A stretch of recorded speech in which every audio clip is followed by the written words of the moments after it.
या ब्रह्माच्युत शंकर प्रभृतिभिः देवै सदा पूजिता या ब्रह्माच्युत शंकर प्रभृतिभिः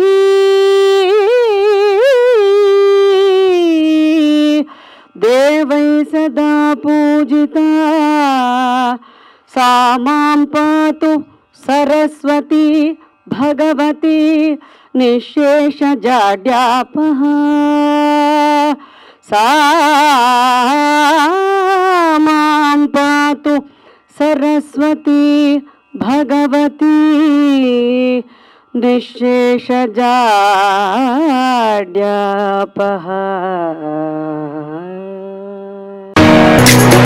నమోపహం దీపేన సాధ్యతే లక్ష్మం దీపలక్ష్మి నమోస్తుతే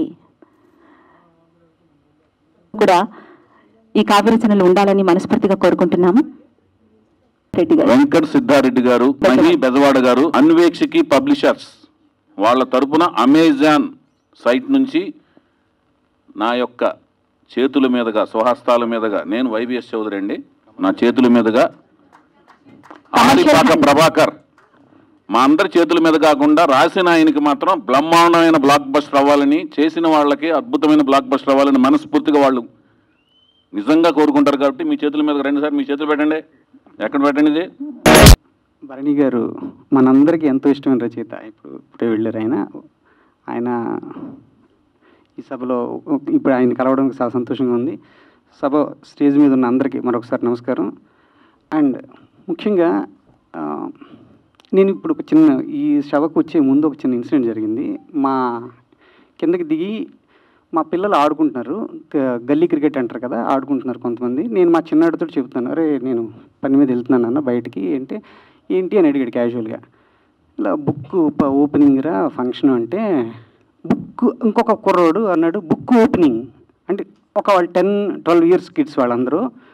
వాళ్ళకి బుక్ ఓపెనింగ్ అంటే వాడికి ఒక అర్థం అది, ఒక నిమిషం పాటు వాడికి అర్థం. అదే రా స్కూల్ బుక్స్ అంటారు కదా, స్కూల్ బుక్స్ వేస్తుంటారు, అబ్బో బోరింగ్ అని ఒకడు. అంటే వాళ్ళు ఒక 5-6 కిడ్స్ రకరకాల ఎక్స్ప్రెషన్స్ ఇచ్చేస్తున్నారు ఇమ్మీడియట్గా. అంటే బుక్స్ ఓపెన్ అంటే ఈ జనరేషన్ 12 ఏళ్ళ పిల్లలకి పుస్తకాలు, సభలు, సాహిత్యాలు అవి తెలియాలి నేను అనట్లేదు. కానీ మెల్లగా నాకు అర్థమవుతుంది ఏంటంటే, పిల్లలు స్కూల్ పుస్తకాలు తప్ప వేరే పుస్తకాలు చదవట్లేదు. అంటే మన వయసు, నేను డెఫినెట్గా నేను ఆ వయసులో చదివేసేవాడిని పుస్తకాలు. ఇక్కడ ఉన్న మన స్టేజ్ మీద ఉన్న మొత్తం అందరూ అలా చదివి ఇక్కడికి వచ్చిన వాళ్ళం గ్యారంటీగా, ఏదో ఒక రూపంలో ఒక సినిమా చూసో ఒక ఆ స్పిరిట్ వచ్చిన వాళ్ళమే. ముఖ్యంగా సాహిత్యం మనం చాలా ప్రభావితం చేసింది.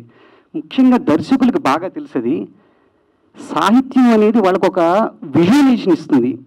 ఒక రాజు గుర్రం మీద టక వెళ్తున్నాడు, అతను వెళ్తుంటే కొంతమంది అనుచరులు అతను దూరం నుంచి గమనిస్తున్నారు, ఏదో అలా చెబుతుంటే మనం ఒక చిన్నప్పుడు అలా చదువుతున్నప్పుడు ఒక ఇమాజినేషన్ వరల్డ్లోకి వెళ్ళేవాళ్ళం.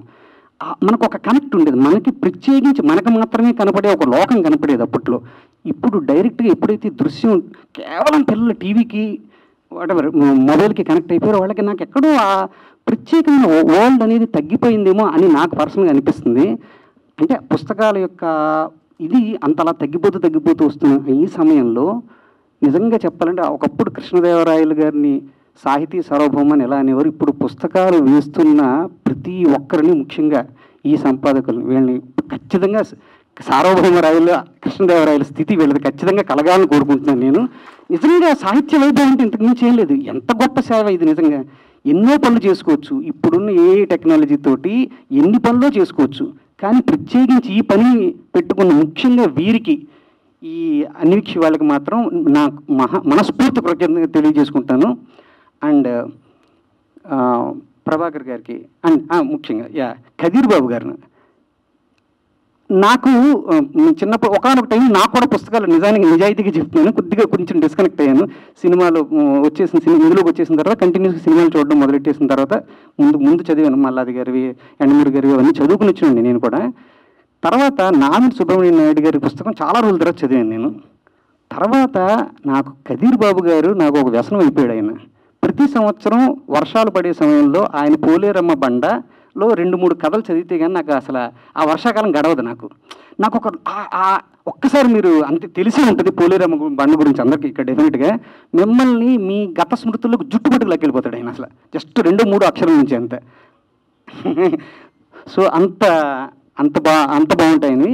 సో అలాగే ఆయన వస్తున్నారని తెలిసి కొంత ఇదితో వచ్చాను. నాకు ఎంతో కన్విక్షన్, అంటే ఆయన నిర్భీతి, సినిమా తీయడంలో నిర్భయం అనే వ్యక్తి నాకు కనపడితే కనుక చౌదరి గారు కనపడతారు నిజంగా. అంటే భయం లేకుండా సినిమా తీయడం అనేది ఆయనకు అనిపిస్తుంది. అంటే ఎవరైనా భయపడతారు సినిమా విషయంలో, ఆయన అంటే నేనే అన్నీ ఆయనే అయ్యి నిజంగా మోసి సినిమాని ఆయన తీసుకొస్తారు. సినిమా ఆయన బిడ్డ నిజంగా ఆయన. సో అలాంటి దర్శకుడితో నేను స్టేజ్ పంచుకోవడం చాలా సంతోషంగా ఉంది. అండ్ కమింగ్ టు ప్రభాకర్ గారు, ఈయన నాకు జర్నలిస్ట్ అని తెలుసు, రచయితగా తెలుసు, దర్శకుడిగా తెలుసు, నిర్మాతగా తెలుసు. ఇన్ని క్రాఫ్ట్లు చేస్తూ ఒక స్నేహితుడిగా ఏ సందర్భంలోనూ కూడా ఏ ఫంక్షన్కి ఏదైనా మా స్నేహితుల మధ్యలో జరిగే ఏ ఫంక్షన్కి మిస్ అవ్వకుండా వస్తాడు ఆయన. అంటే ఎంత పనిలో ఉన్నా ఒక స్నేహానికి ఆయన ఇచ్చే విలువ చాలా గొప్పది. ఆయన ఒక as a human being also very good. మీకు ఖచ్చితంగా ఆయన పుస్తకాలు ఈ మాట ఎందుకు చెప్తానంటే స్నేహితులకి ఇచ్చే ఇంపార్టెన్స్ని బట్టి ఆయన లోపల ఆయన అంటే మానసిక కాంటాక్ట్స్ అర్థమవుతాయి, మానవ సంబంధాలు ఎలా ఉంటున్నాయి మీకు అర్థమవుతున్నాయి కదా. అలాంటి మనిషి రాస్తున్న పుస్తకం ఇది. ఎందుకంటే గదిలో ఏ మనిషి ఎలా ఉంటాడో నాకు తెలియదు, కానీ మనతో ఎలా ఉంటాడో అట్లీస్ట్ గెస్ చేయగలం కదా. అలాంటి మనిషి రాస్తున్న ఈ పుస్తకం ఒక 4 కథలు చదవండి కనీసం అని చెప్పాడు ఆయన. నేను నిజంగా 4 కథలే చదివాను, నాకు చాలా బాగా నచ్చాయి. మీరు కూడా నచ్చి ఆ సర్ప్రైజ్ని ఆనందాన్ని ఖచ్చితంగా పొందాలని ఐ రిక్వెస్ట్ ఎవ్రీబడి. మళ్ళీ భాష వచ్చేసింది సరే. నేను అందరినీ కోరుకుంటుంది ఏంటంటే ఖచ్చితంగా పుస్తకం చదవండి. ఈ పుస్తకం అనే కాదు, ఏదో ఒక పుస్తకం నెక్స్ట్ జనరేషన్ కిడ్స్కి, మీ పిల్లలకి ఒక్క రోజుకు వద్దులండి. ఒక పని చేద్దాం, వారానికో నెలకో 1 స్టోరీ డే అని పెట్టుకోండి. నా రిక్వెస్ట్ ఇది, మీరు ఎవరు పాటించొద్దు. నా కోరిక ఏంటంటే మన పిల్లలు మనమే కదా, మన నెక్స్ట్ జనరేషన్ని వారానికి 1 డే, 1.5 డే, లేకపోతే ఒక సండే రే సరదాగా నేను చిన్నప్పుడు చదువుకున్న కథలు చెప్తాను రా, లేకపోతే నువ్వు ఏదైనా కథ చదివి నాకు చెప్పరా అని మన పిల్లలతోటి ఇంటరాక్ట్ అయ్యేలాగా ఉంటే బాగుంటుందేమో అని నాకు అనిపించింది. నేను అలా ప్రాక్టీస్ చేస్తున్నాను రీసెంట్గానే. సో ఏదో రోజు దానివల్ల దాని చైతన్యం ఇలా వెలుగు అదొక మహా వెలుగు అవుతుంది. అందరం అనుకుంటాం తెలుగు భాష చచ్చిపోతుంది అంటాం. అసలు భాషని నిలబెట్టడానికి మనం ఎవరండి నిజంగా. అది అంటే మనలో చైతన్యం లేకపోతే అది ఆటోమేటిక్గా అది కూడా అలా అంతరిస్తుపోతుంది. సో మనం ఆ స్పిరిట్తో ఉండాలి. సో ఉండండి. అండ్ ఇలాంటి పుస్తకావిష్కరణలు చాలా జరగాలి. ఇవి కదీర్ బాబు గారి దగ్గర నేను వింటూ ఉంటాను, ఫేస్బుక్లోను వాటిలోను అప్పుడప్పుడు ఇలా పుస్తకావిష్కరణ సభకి వెళ్ళాను అనేవాడు. ఆయన కూడా డెఫినెట్గా శ్రీకృష్ణదేవరాయల అంశతో పుట్టినాయని అనిపిస్తుంది నాకు కూడా. ఎందుకంటే ఆయన తెలుగు సాహిత్య సేవకి ఆయన సేవ మరిచిపోలేంది సార్. డెఫినెట్గా మీ పేజీ పెద్ద ఎత్తున తెలుగు సాహిత్య చరిత్రలో మహాగ్రంథంలో మీకు ఖచ్చితంగా ఒక పేజీ ఉంటుంది మీకు. సో ఇలా ఈయన కూడా ప్రభాకర్ గారు కూడా త్వరలో ఆయన కూడా ఒక మంచి పేజీ కొట్టేయాలని కోరుకుంటున్నాను నేను. ఖచ్చితంగా ఈ పుస్తకం త్వరలోనే పునర్ముద్రణకు రావాలని, మనందరి సహకారం దానికి ఉంటుందని. సహకారం అంటే ఏం లేదు, పుస్తకం చదివి బాగుంది అనుకుంటే పక్కోళ్ళకి చెబుతాం, ఆ విషయం 10 మంది ద్వారా మౌత్ పబ్లిసిటీ అంతే అండి.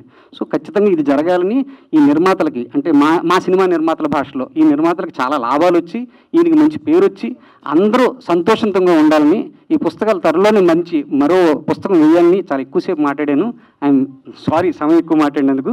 Thank you so much. నాకు ఈ అవకాశం ఇచ్చిన యాంకర్ గారికి, ప్రభాకర్ గారికి, మరలా సభలో ఉన్న అందరికీ కూడా మనస్ఫూర్తిగా నమస్కారాలు తెలియజేసుకుంటూ thank you so much. Shri Aripaka Prabhakar గారు, అసలు పుస్తకానికి ఆ టైటిల్ పెట్టగానే నేను చాలా ఆనందపడ్డాను. భావయామి. ఒక్కసారి మీ కరతాళ ధ్వనులు గట్టిగా. కథ ఇందాకనే ఆత్మీయులు తనికల భరణి గారు చెప్పారు. కథన శైలి, అలాగే ఈ రోజుల్లో పుస్తకాలు చదవటం అనేది తగ్గిపోతుంది. ఇటువంటి నేపథ్యంలో దీన్ని ఆవిష్కరించగలుగుకోవటం అనేది ఒక అనిర్వచనీయమైన అనుభూతి. అందుకు అభినందనగా ఒక చిన్న మాట చెప్తున్నాను. కాలము నిల్వబోదు క్షణకాలము, మృత్యువు చేతిలోని కూజాలము, నిల్వజాలని నిజాలము, ఎప్పటికేమో చెప్పగా జాలము, కాన ఇందుకిక జాలము.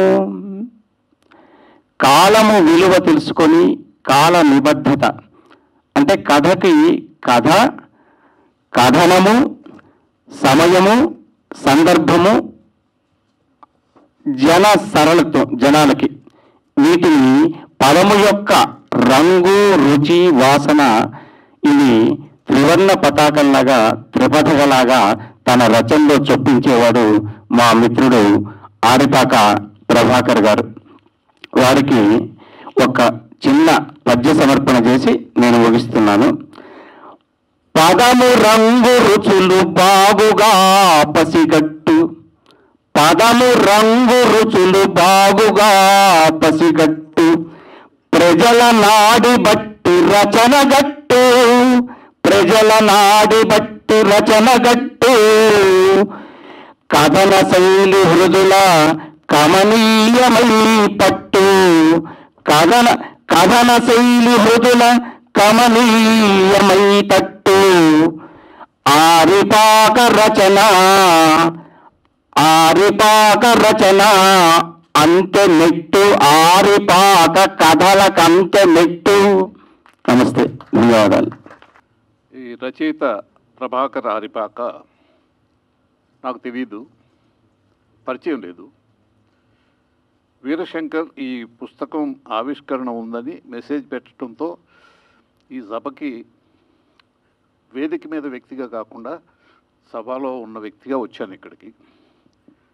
ఇప్పుడు హఠాత్తుగా నన్ను ఇలా మాట్లాడే ప్రమాదంలోకి నెట్టిన వ్యక్తి ఎవరో నాకు తెలియాలి. ఫస్ట్ ప్రభాకరా లేకపోతే అన్విక్స్కి వెళ్ళ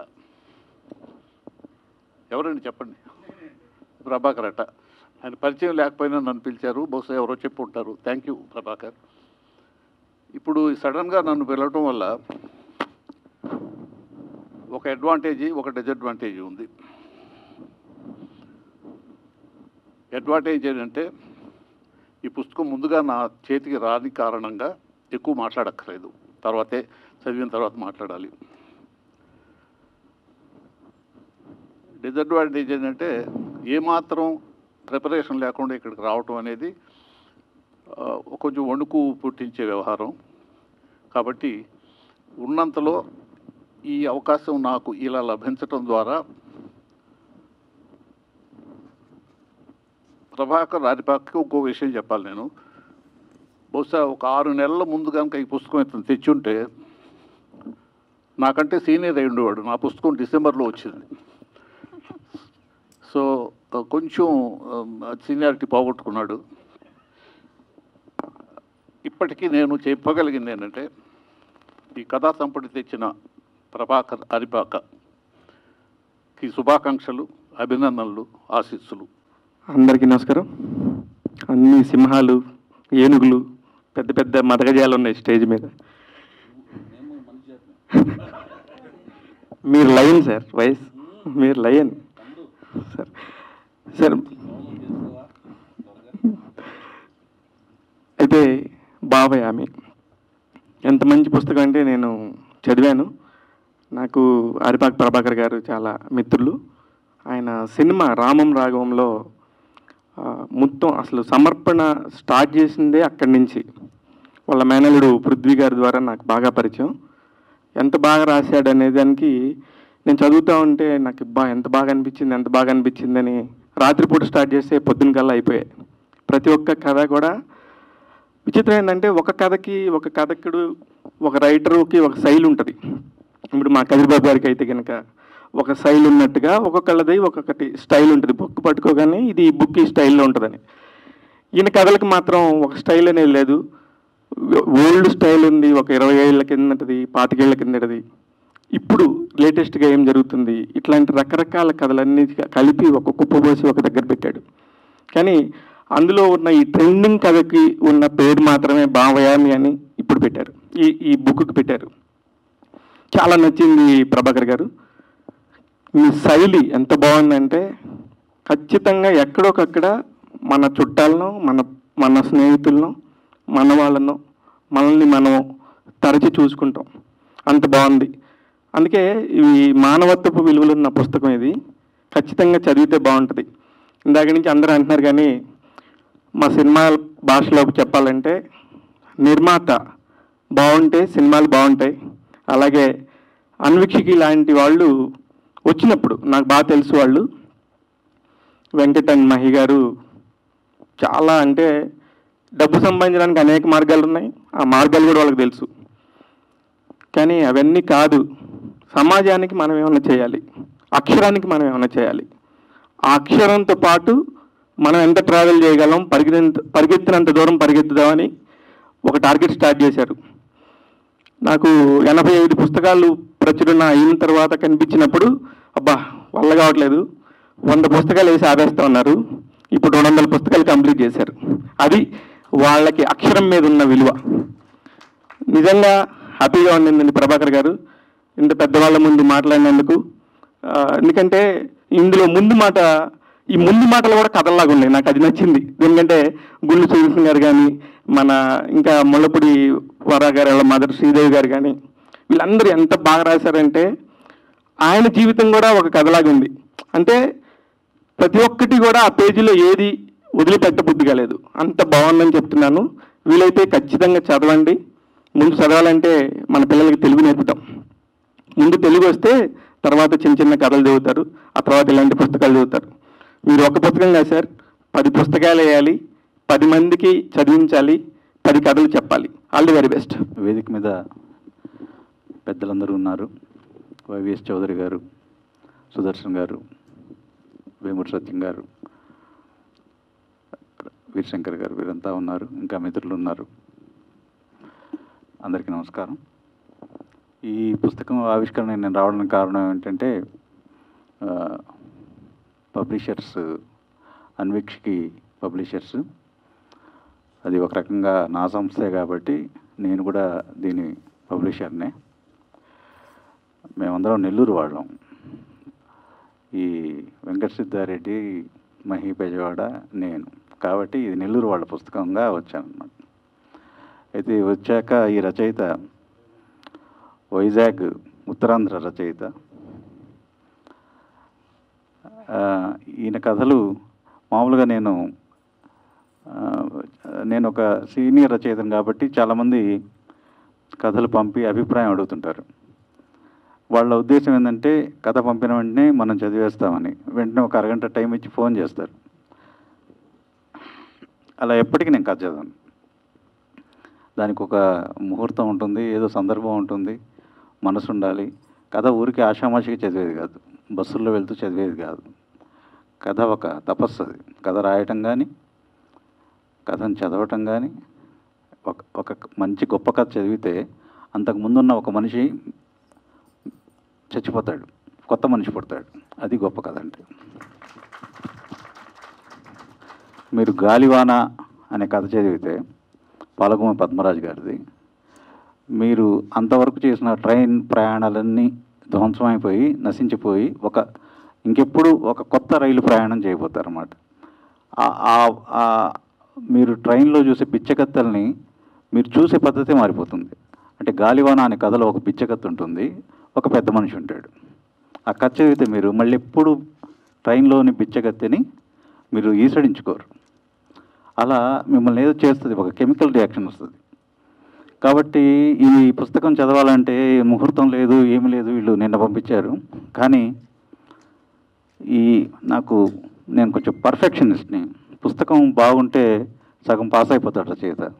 పుస్తకాన్ని ఎప్పుడు కూడా మనం వండిన భోజనం రచన అయితే పుస్తకాన్ని మామూలు కంచంలో కూడా ఇవ్వకూడదు, నేను వెండి కంచంలో ఇవ్వాలనుకుంటాను. అంత జాగ్రత్తగా పాఠకుడికి అందించాలి. ఈ పుస్తకం ప్రొడక్షన్ చాలా బాగుంది, టెక్స్ట్ బాగుంది. సరే అని కథలు చదివాను. ఈ కథలు ఎంత బాగున్నాయంటే, ఈయన సినిమా రంగంలో పనిచేయడం వల్ల మేము కథలు రాసుకునే వాళ్ళకి ఈయన పోటీ కాబోడు, ఎప్పటికీ కాబోడు. ఎందుకంటే వీళ్ళు ఎపిసోడిక్గా ఆలోచిస్తారు కథని, అంటే విజువల్గా ఆలోచిస్తారు. విజువల్గా ఆలోచించేది సాహిత్యం దాకా వచ్చి ఆగిపోతుంది అనమాట. ఉదాహరణకి ఇందులో భావయామి కథ ఉంది, ఈ మకుటం. అది షేక్స్పియర్ కథకి ఏమాత్రం తక్కువ కాదు. అండ్ ఒక రచయిత ఎవరు అంటే మనస్తత్వాన్ని, గిల్ట్ని, లోపలి చీకటిని రాసేవాడు బెటర్ రైటర్. మామూలుగా భౌతిక విషయాలు రాసే రచయిత కంటే మానసిక ప్రపంచంలో ఏం జరుగుతుంది అది రాయగలిగిన వాడు బెటర్ రైటర్. భావయామి కథ ఒక గిల్ట్కి సంబంధించి, క్రైమ్ అండ్ పనిష్మెంట్కి సంబంధించింది. అయితే అంటే నేను కొంచెం సీనియర్ని కాబట్టి చెప్పొచ్చు అలా. ఏ కథలో అయితే పోలీసు వస్తారో అది లిటరేచర్ కాకుండా పోతుంది. అదే కథని పోలీస్ తీసేసి రాయగలిగితే అది వరల్డ్ క్లాసిక్ ఫ్రెంచ్ కథ అవుతుంది. కాబట్టి అదొకసారి తిరగరాయమని నేను కోరుతున్నాను. అండ్ అమ్మ కథ ఉంది దీనిలో, అది మాత్రం చాలా బాగుంది. అది ఆయన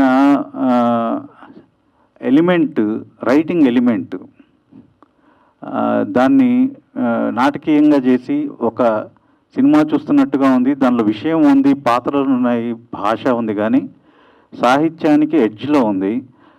అందరూ రాసే భాషని తీసేస్తే, అందరూ చెప్పే పద్ధతిలో తీసేస్తే ఇవే కథలు సాహిత్యాంశతోటి మరింత బాగా ఉండే అవకాశం ఉంది. తర్వాత కథల్లో ఆయన వస్తువులు అద్భుతం సార్. మీ వస్తువులకి 10కి 10 మార్కులు. మీ గుర్తింపుకి, వాటిని రాయాలని గుర్తింపుకి 10కి 10 మార్కులు. కానీ ఎక్కడైతే మామూలు పదాలు కానీ లేదా ఇట్లా పోలీసులు రావటం ఇట్లాంటివి తీసేస్తే అవి ఇంకా గొప్ప కథలు అవుతాయి. ఇందులో అన్ని కథలు కూడా చాలా హృదయం పెట్టి రాసినవని రచయిత అంతః సంస్కారాన్ని చూపిస్తాయి కథలు. అందుకు ఇట్లాంటి సంస్కారం ఉన్న వ్యక్తి కథారచనలో ఉండటము, కొనసాగటం చాలా ముఖ్యమని భావిస్తూ కథా ప్రపంచంలోనికి ఆరిపాక ప్రభాకర్ గారిని ఆహ్వానిస్తున్నాను. ఇందాక మిత్రులు చెప్పినట్టు వీళ్ళు ఎందుకు ఈయన రచయిత అయ్యాడు, ఇందాక నుంచి ఆయన మొత్తుకుంటున్నాడు పుస్తకాలు చదివించండి పిల్లల చేత, బుక్ రిలీజ్ అంటే ఏంటంటున్నారని. వీళ్ళ నేను ఆఫీస్లో వచ్చే ముందు ఈ పుస్తకం పట్టుకుని వెళ్తుంటే ఎక్కడికి అంటే మా కలీగ్ రెంటాల జయదేవ గారు ఇట్లా ఆరిపాక ప్రభాకర్ గారి పుస్తకం అంటే, ఈ అబ్బాయి సూరిబాబు గారి అబ్బాయా అన్నాడు. ఏమో నాకు తెలీదు, చూడాలంటే చూసాం ఇద్దరం. సూరిబాబు గారి ప్రస్తావన, అరే సూరిబాబు గారి అబ్బాయి, ఆయన చాలా బహుముఖ ప్రజ్ఞాశాలి అని వాళ్ళ నాన్నగారి గురించి మాట్లాడుకున్నాం. వాళ్ళ నాన్నగారు చాలా రచనలు చేశారు. వాళ్ళు ఈ లోపల ఈయన రాశారు 30 పత్రికలు మా ఇంటికి వచ్చేవి అని. 30 పత్రికలు ఇంటికి వస్తే అక్షరాలు రాకుండా ఎలా ఉంటాయి ఆ ఇంట్లో పుట్టిన అబ్బాయికి? అతను రచయిత కాకుండా ఎట్లా పోతాడు? అయ్యాడు. నాకు ఈ లగ్జరీ లేదు. నేను 30 పత్రికలు వచ్చి అన్నపూర్ణ హోటల్కి వెళ్ళేవాడిని రోజు. మా ఊళ్ళో అన్నపూర్ణ హోటల్ అని ఉండేది. అది చాలా రష్గా ఉండేది. బయట పొడవు చెక్కబళ్ళు వేసి ఒక 30 పత్రికలు వేసి ఉండేవాడు అక్కడ. అంటే వాడు అన్నం తిని వచ్చేదాకా ఇది చదువుకోవాలి. నేను అన్నం తినడానికి వెళ్లకుండా ఆ పత్రికలు చదవడానికి వెళ్ళేవాడిని. కాబట్టి నేను రచయితనే. ఇవి రెండూ కాకుండా రచయిత కానక్కర్లేదు ఈ పత్రికలు చదివిన వాళ్ళందరూ. కానీ ఒక సంస్కారం వస్తుంది. ఈ బిచ్చగాళ్ళందరినీ కాల్చేయాలి, పేదవాళ్ళందరినీ గుడిసెలు ఖాళీ చేయించాలి, నేరస్తులందరికీ గబగబా శిక్ష వేయాలి. నేరస్తులందరికీ గబగబా ఎందుకు వేస్తారండి శిక్షలు? వేసేయాలనుకోకూడదు. అతను జడ్జి అయ్యి వీడు నేరం ఎందుకు చేశాడని ఆలోచిస్తే, కొందరికి ఎందుకు శిక్ష పడుతుందని ఆలోచిస్తే మళ్ళీ ఆయన కథల్లోంచి భావయామి నుంచే వస్తున్నాను. క్రైమ్ అండ్ పనిష్మెంట్కి కూడా క్యాస్ట్, క్లాస్ అన్నీ మనం చూస్తున్నాం. ఆ క్లాస్లో నుంచి శిక్ష వేసే జడ్జిగా కాకుండా మానవత్వంతో ఆలోచించే జడ్జిగా అవ్వాలంటే పుస్తకాలు చదవాలి. మానవత్వంతో పనిచేసే సాఫ్ట్వేర్ ఇంజనీర్గా, డాక్టర్గా ఫీజు కట్టలేని బాబు అంటే తర్వాత చూద్దులే. ఆత్రే ఒక డైలాగ్ రాశారు, డబ్బు ఇవ్వలేనండి అంటే డబ్బుదే ఉందిలేండి, ముందు జబ్బు తగ్గనివ్వండి అంటది సావిత్రి. అలాంటి డాక్టర్లను చూస్తున్నామా? అలాంటి డాక్టర్లు ఎప్పుడు అవుతారు? మనం పుట్టిన వెంటనే నీట్ అనకుండా 4 పుస్తకాలు చదివితే నీట్ ర్యాంక్ తెచ్చుకొని కూడా పుస్తకాలు చదివి కాస్త మంచి డాక్టర్ అవుతాడు వాడు. ఫీజు ఇవ్వగలిగే వాడి దగ్గర ఫీజు తీసుకుని, ఇవ్వలేని వాడి దగ్గర కొంచెం తర్వాత ఇవ్వని చెప్పేటట్టుగా.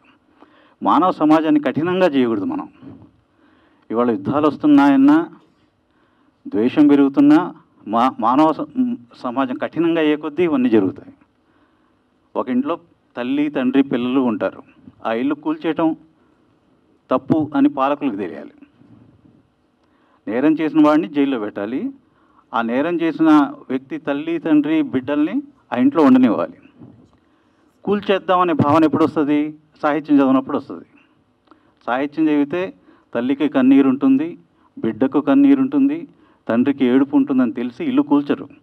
జడ్జి కానీ, ఎంఆర్ఓ కానీ, తహసీల్దార్ కానీ, కలెక్టర్ కానీ, ముఖ్యమంత్రి కానీ. కఠినంగా చేయొద్దు పిల్లల్ని. ఎవరి పేదవాళ్ళు అనుకునేలాగా చేయొద్దు. ఇది పేద దేశం. ఎప్పటికి ఇంకో 100 ఏళ్ళు కూడా పేదవాళ్ళు ఉంటారు ఇక్కడ.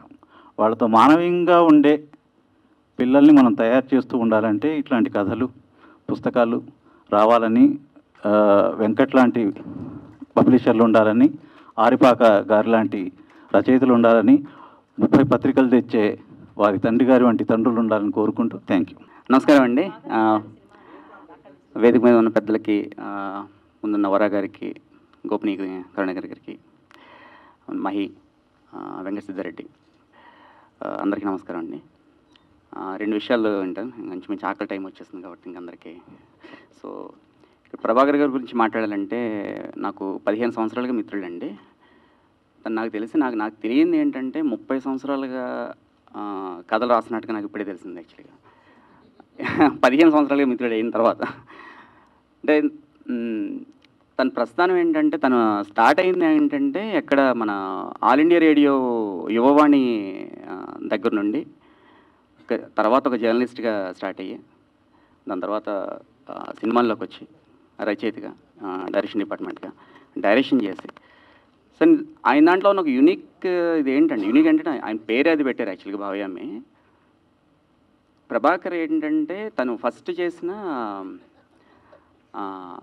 ప్రేమతో, ప్రియమైన అమ్మా నాన్న దగ్గర నుండి, సీతాయణం దగ్గర నుండి మొన్న రీసెంట్గా రిలీజ్ అయిన రామం రాఘవం వరకు కూడా పూర్తిగా భావోద్వేగం మాత్రమే ఉంది ఆయన దాంట్లో.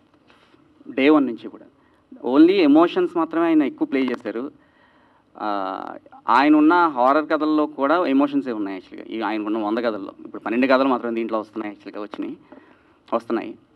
కానీ ఇది ఎలా అంటే అనుకోకుండా ఇక్కడ అన్వీక్షకి వెళ్ళి కలిసినప్పుడు, సో ఇప్పుడు అన్వీక్షిక గురించి మాట్లాడాలి అంటే కనుక ఏంటంటే ఈ మేకి కరెక్ట్గా 6 సంవత్సరాలు అయిందండి అన్వీక్షిక స్టార్ట్ చేసి. సో మే 17కి ఈ మోస్ట్లీ 6 సంవత్సరాలు కంప్లీట్ అయింది. అది ఒక వెంకట సిద్ధారెడ్డి ఒక ఆలోచన నుండి మొదలైన అన్వీక్షిక ఇది. సో అది ఎలా ఉందంటే ఏదో ఎక్కడో సముద్రం ఉప్పుని ఏదో అడవి ఉసిరి కలిసినారు అంటారు కాబట్టి, అలా ఇక్కడ 30 సంవత్సరాలు కథగా స్టార్ట్ చేసిన ఒక ఆయన ఒక 6 సంవత్సరాల క్రితం ఒక ఆలోచన వచ్చిన అన్వీక్షకి కలవడం అనేది గొప్ప విషయం అనిపిస్తుంది. అదే దాంట్లో ఏంటంటే అన్వీక్షకి సంబంధించిన దాంట్లో ఒక 50 మంది కొత్త రచయితలను పరిచయం చేశారు ఈ 6 సంవత్సరాల్లో. దాంట్లో సగానికి పైగా యువ రచయితలే మళ్ళీ. సో ఇందాక సురేంద్ర కృష్ణ గారు మాట్లాడిన తర్వాత నాకు అనిపించింది ఏంటంటే, పిల్లలు మేబీ అలా ఉన్నారేమో కానీ యాక్చువల్గా ఏంటంటే యువ రచయితలు చాలామంది నాకు ఈ గత కొద్ది ఏళ్ళగా ఎక్కువ మంది కలిశారు. ఈవెన్ బుక్ ఎగ్జిబిషన్కి వెళ్ళినప్పుడు కానీ ఎక్కడైనా సరే యువ రచయితలు ఎక్కువ కనిపిస్తూ ఉన్నారు. ఎందుకో యువ రచయితలు చేతిలో తెలుగు పుస్తకం అనేది నాకు ఎప్పుడు యువకుల్లో ఎక్కువ తెలుగు పుస్తకం కనిపిస్తూనే ఉంది. గత 10 సంవత్సరాలు నేను చూస్తున్నప్పుడు గత 5 సంవత్సరాలుగా ఎక్కువ పెరిగిందా లేదంటే కోవిడ్ తర్వాత ఎక్కువ పెరిగిందా నాకు తెలియట్లేదు కానీ. So all the very best. ఇది మరిన్ని ముద్రణకి వెళ్ళాలి. దీని తర్వాత మిగిలిన ఆణిముత్యాలు కూడా మళ్ళీ కథలుగా బయటికి తీసుకురావాలి, అది అన్వేషణలుగా రావాలని కోరుకుంటున్నాను. Thank you so much. అది అజయ్ ఘోష్ గారికి అనబోయి పొరపాటున్నారు. భయంకరం లేదు, అది లేదు. అందరికీ సాహితీ అభిమానులందరికీ నమస్కారాలు. హరిపాక ప్రభాకర్ స్నేహితులకి, ఆత్మీయులకి, అలాగే కథా సాహిత్యంలో ఎంతో సేవ చేస్తూ కొత్త రచయితల్ని వెన్నంటి ప్రోత్సహించి రైటర్స్ మీట్ అని ప్రతి సంవత్సరం క్రమం తప్పకుండా ఎంతోమంది రచయితల్ని ప్రపంచానికి తెలిసే కదీర్ బాబు గారికి మనస్ఫూర్తిగా అభివందన తెలియజేస్తూ, అలాగే బాబాయ్ వేమూరు సత్యం గారికి, అలాగే మా సోదరుడు వైవేక్ చౌదరి గారికి, అలాగే భరత్కమ్మ, అలాగే సుదర్శన్ గారికి, అందరికి కూడా చాలా ఆత్మీయంగా ప్రభాకర్ అంటే చాలా ఇష్టంగా ప్రేమతో వచ్చిన అందరికి కూడా నమస్కారాలు తెలియజేస్తూ ఉన్నాను. ఇందులో సమయభావం వల్ల అన్ని కథలు చాలా అయిపోయాను. ఒక 4 కథలు చదివాను. అందులో అమానుషం, భావయామి 2 కథలు కూడా ఆ శైలి కానీ చివరి వరకు అంటే మొదలు పెడితే మధ్యలో ఏదో పని ఉండి మళ్ళీ వెళ్ళి ఇంటర్వెల్ తీసుకుని మళ్ళీ చదువుదాం కాకుండా అది పూర్తి చేసేకి వెళ్ళాలనిపించే శైలి ప్రభాకర్ కథలో ఉంది. సో భావయామి అయితే ఒక సినిమా స్క్రిప్టే చేయొచ్చు అనిపించింది. చాలా ఆల్టర్ పర్సనాలిటీతో కొత్తగా ఉంది. తనకు తనే శత్రు అది సస్పెన్స్ లాంటిది నేను చెప్పకూడదు. సో అందరూ ఆ కథ చదివితే చాలా థ్రిల్ ఫీల్ అవ్వరు. కొత్తదనంతో ఒక డిజార్డర్ తోటి ఉన్న ఒక లక్షణాన్ని ఒక క్యారెక్టర్కి చేసి చాలా బాగా రాశారు. అలాగే అమానుషం ఎవరైతే ఒక శాస్త్రవేత్త వేరే అమెరికాలో ఎవరో దుండగులు చంపేస్తే దంపతుల్ని అది అమానుషం అనుకుంటే అది కాదు, అంతరిక్షాన్ని అందుకున్న ఒక శాస్త్రవేత్త నేల మీద ఉన్న తల్లిదండ్రులు అందుకోలేకపోయాడు అనేది అమానుషం అన్నట్టుగా చెప్పడం చాలా మానవీయ విలువలతోటి అలాగే బంధాలని మర్చిపోయే సంతానం మీద చాలా చక్కగా రాశారు. సో ఇలాగే అలా ఐసీయూలో ప్రేమ కథ కానీ అలాగే చివరి లేఖ కానీ అవన్నీ కూడా చాలా హృదయంగా ఉన్నాయి. చదివించే రీతిలో శైలి ఉంది. సో ప్రభాకర్ ఇటు దర్శకుడిగానే అటు నిర్మాతగానే కాకుండా కథా రచయితగా ఈ పుస్తకం ద్వారా అందరికీ సాహితీ మిత్రులందరికీ చాలా చేరువవుతాడు. అతని నుంచి మరిన్ని మంచి కథలు ఈ జనరేషన్కి ఈ తరానికి సంబంధించిన వాళ్ళందరికీ చేరువవుతాడు. అదే ఎందుకంటే అన్వీక్షకి పబ్లిష్ చేసిన అనగానే చిరకాల మిత్రులు వెంకట సిద్ధారెడ్డి, మహి బెజవాళ్ళు అందరూ కూడా ఇందాక భరణి గారు చెప్పినట్టు దాన్ని ప్రజల దగ్గర చేరువయ్యే మార్గాల్ని ఎంతో గొప్పగా తీసుకెళ్తా ఉన్నారు పబ్లిషింగ్ ద్వారా. సో వాళ్ళు కూడా అభినందనలు తెలియజేస్తూ హరిపాక ప్రభాకర్ నుంచి అతి తక్కువ కాలంలోనే మరొక కథా పుస్తకాన్ని మళ్ళీ ఇక్కడే ఆవిష్కరించుకునేలాగా తొందరగా మరిన్ని మంచి కథలు రాయాలని కోరుకుంటూ అభినందనలు తెలియజేస్తాను. Thank you. రాగానే అందరూ జనరల్గా ఏ సభకి వెళ్ళినా వేదిక మీద కూర్చోవాల్సి వచ్చిన ప్రతి సభలోనూ నేను కొంచెం సుదర్శన్ గారి డిసిప్లిన్ అండి, పంక్చువల్ అండి, చాలా ముందు వచ్చేస్తారండి అని చాలామంది జనం చెప్పుకోవడం విన్నా. అసలు విషయం ఏంటంటే పోడియం హైట్ ఎంత,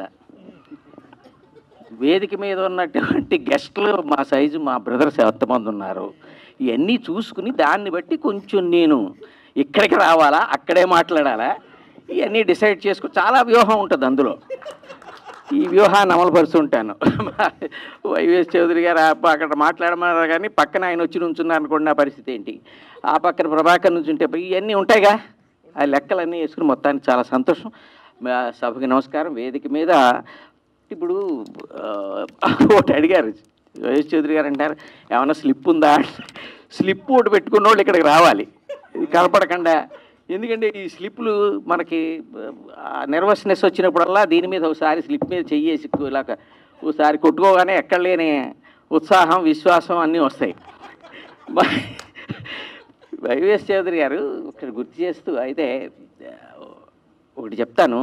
ఒక మంచి మాట ఇక్కడ ఆయన అన్నది ప్రభాకర్ గురించి ఒక మాట చెప్పేసి, ఆయన ప్రభాకర్ మిత్రుల్ని పలకరిస్తాడు, గురువుల్ని ఆరాధిస్తాడు, స్నేహితుల్ని పలవరిస్తాడు, ఆత్మీయుల్ని పలవరిస్తాడు. ఆయన అక్షరం కన్నా ఎక్కువగా ఆయన వ్యక్తిత్వాన్ని ప్రేమించే వ్యక్తులందరూ ఇవాళ వేదిక మీద ఉన్నారు. వీళ్ళందరూ ఆయన అక్షరంతో పాటుగా అంతకన్నా ఎక్కువగా వ్యక్తిత్వాన్ని ప్రేమించే వ్యక్తులే.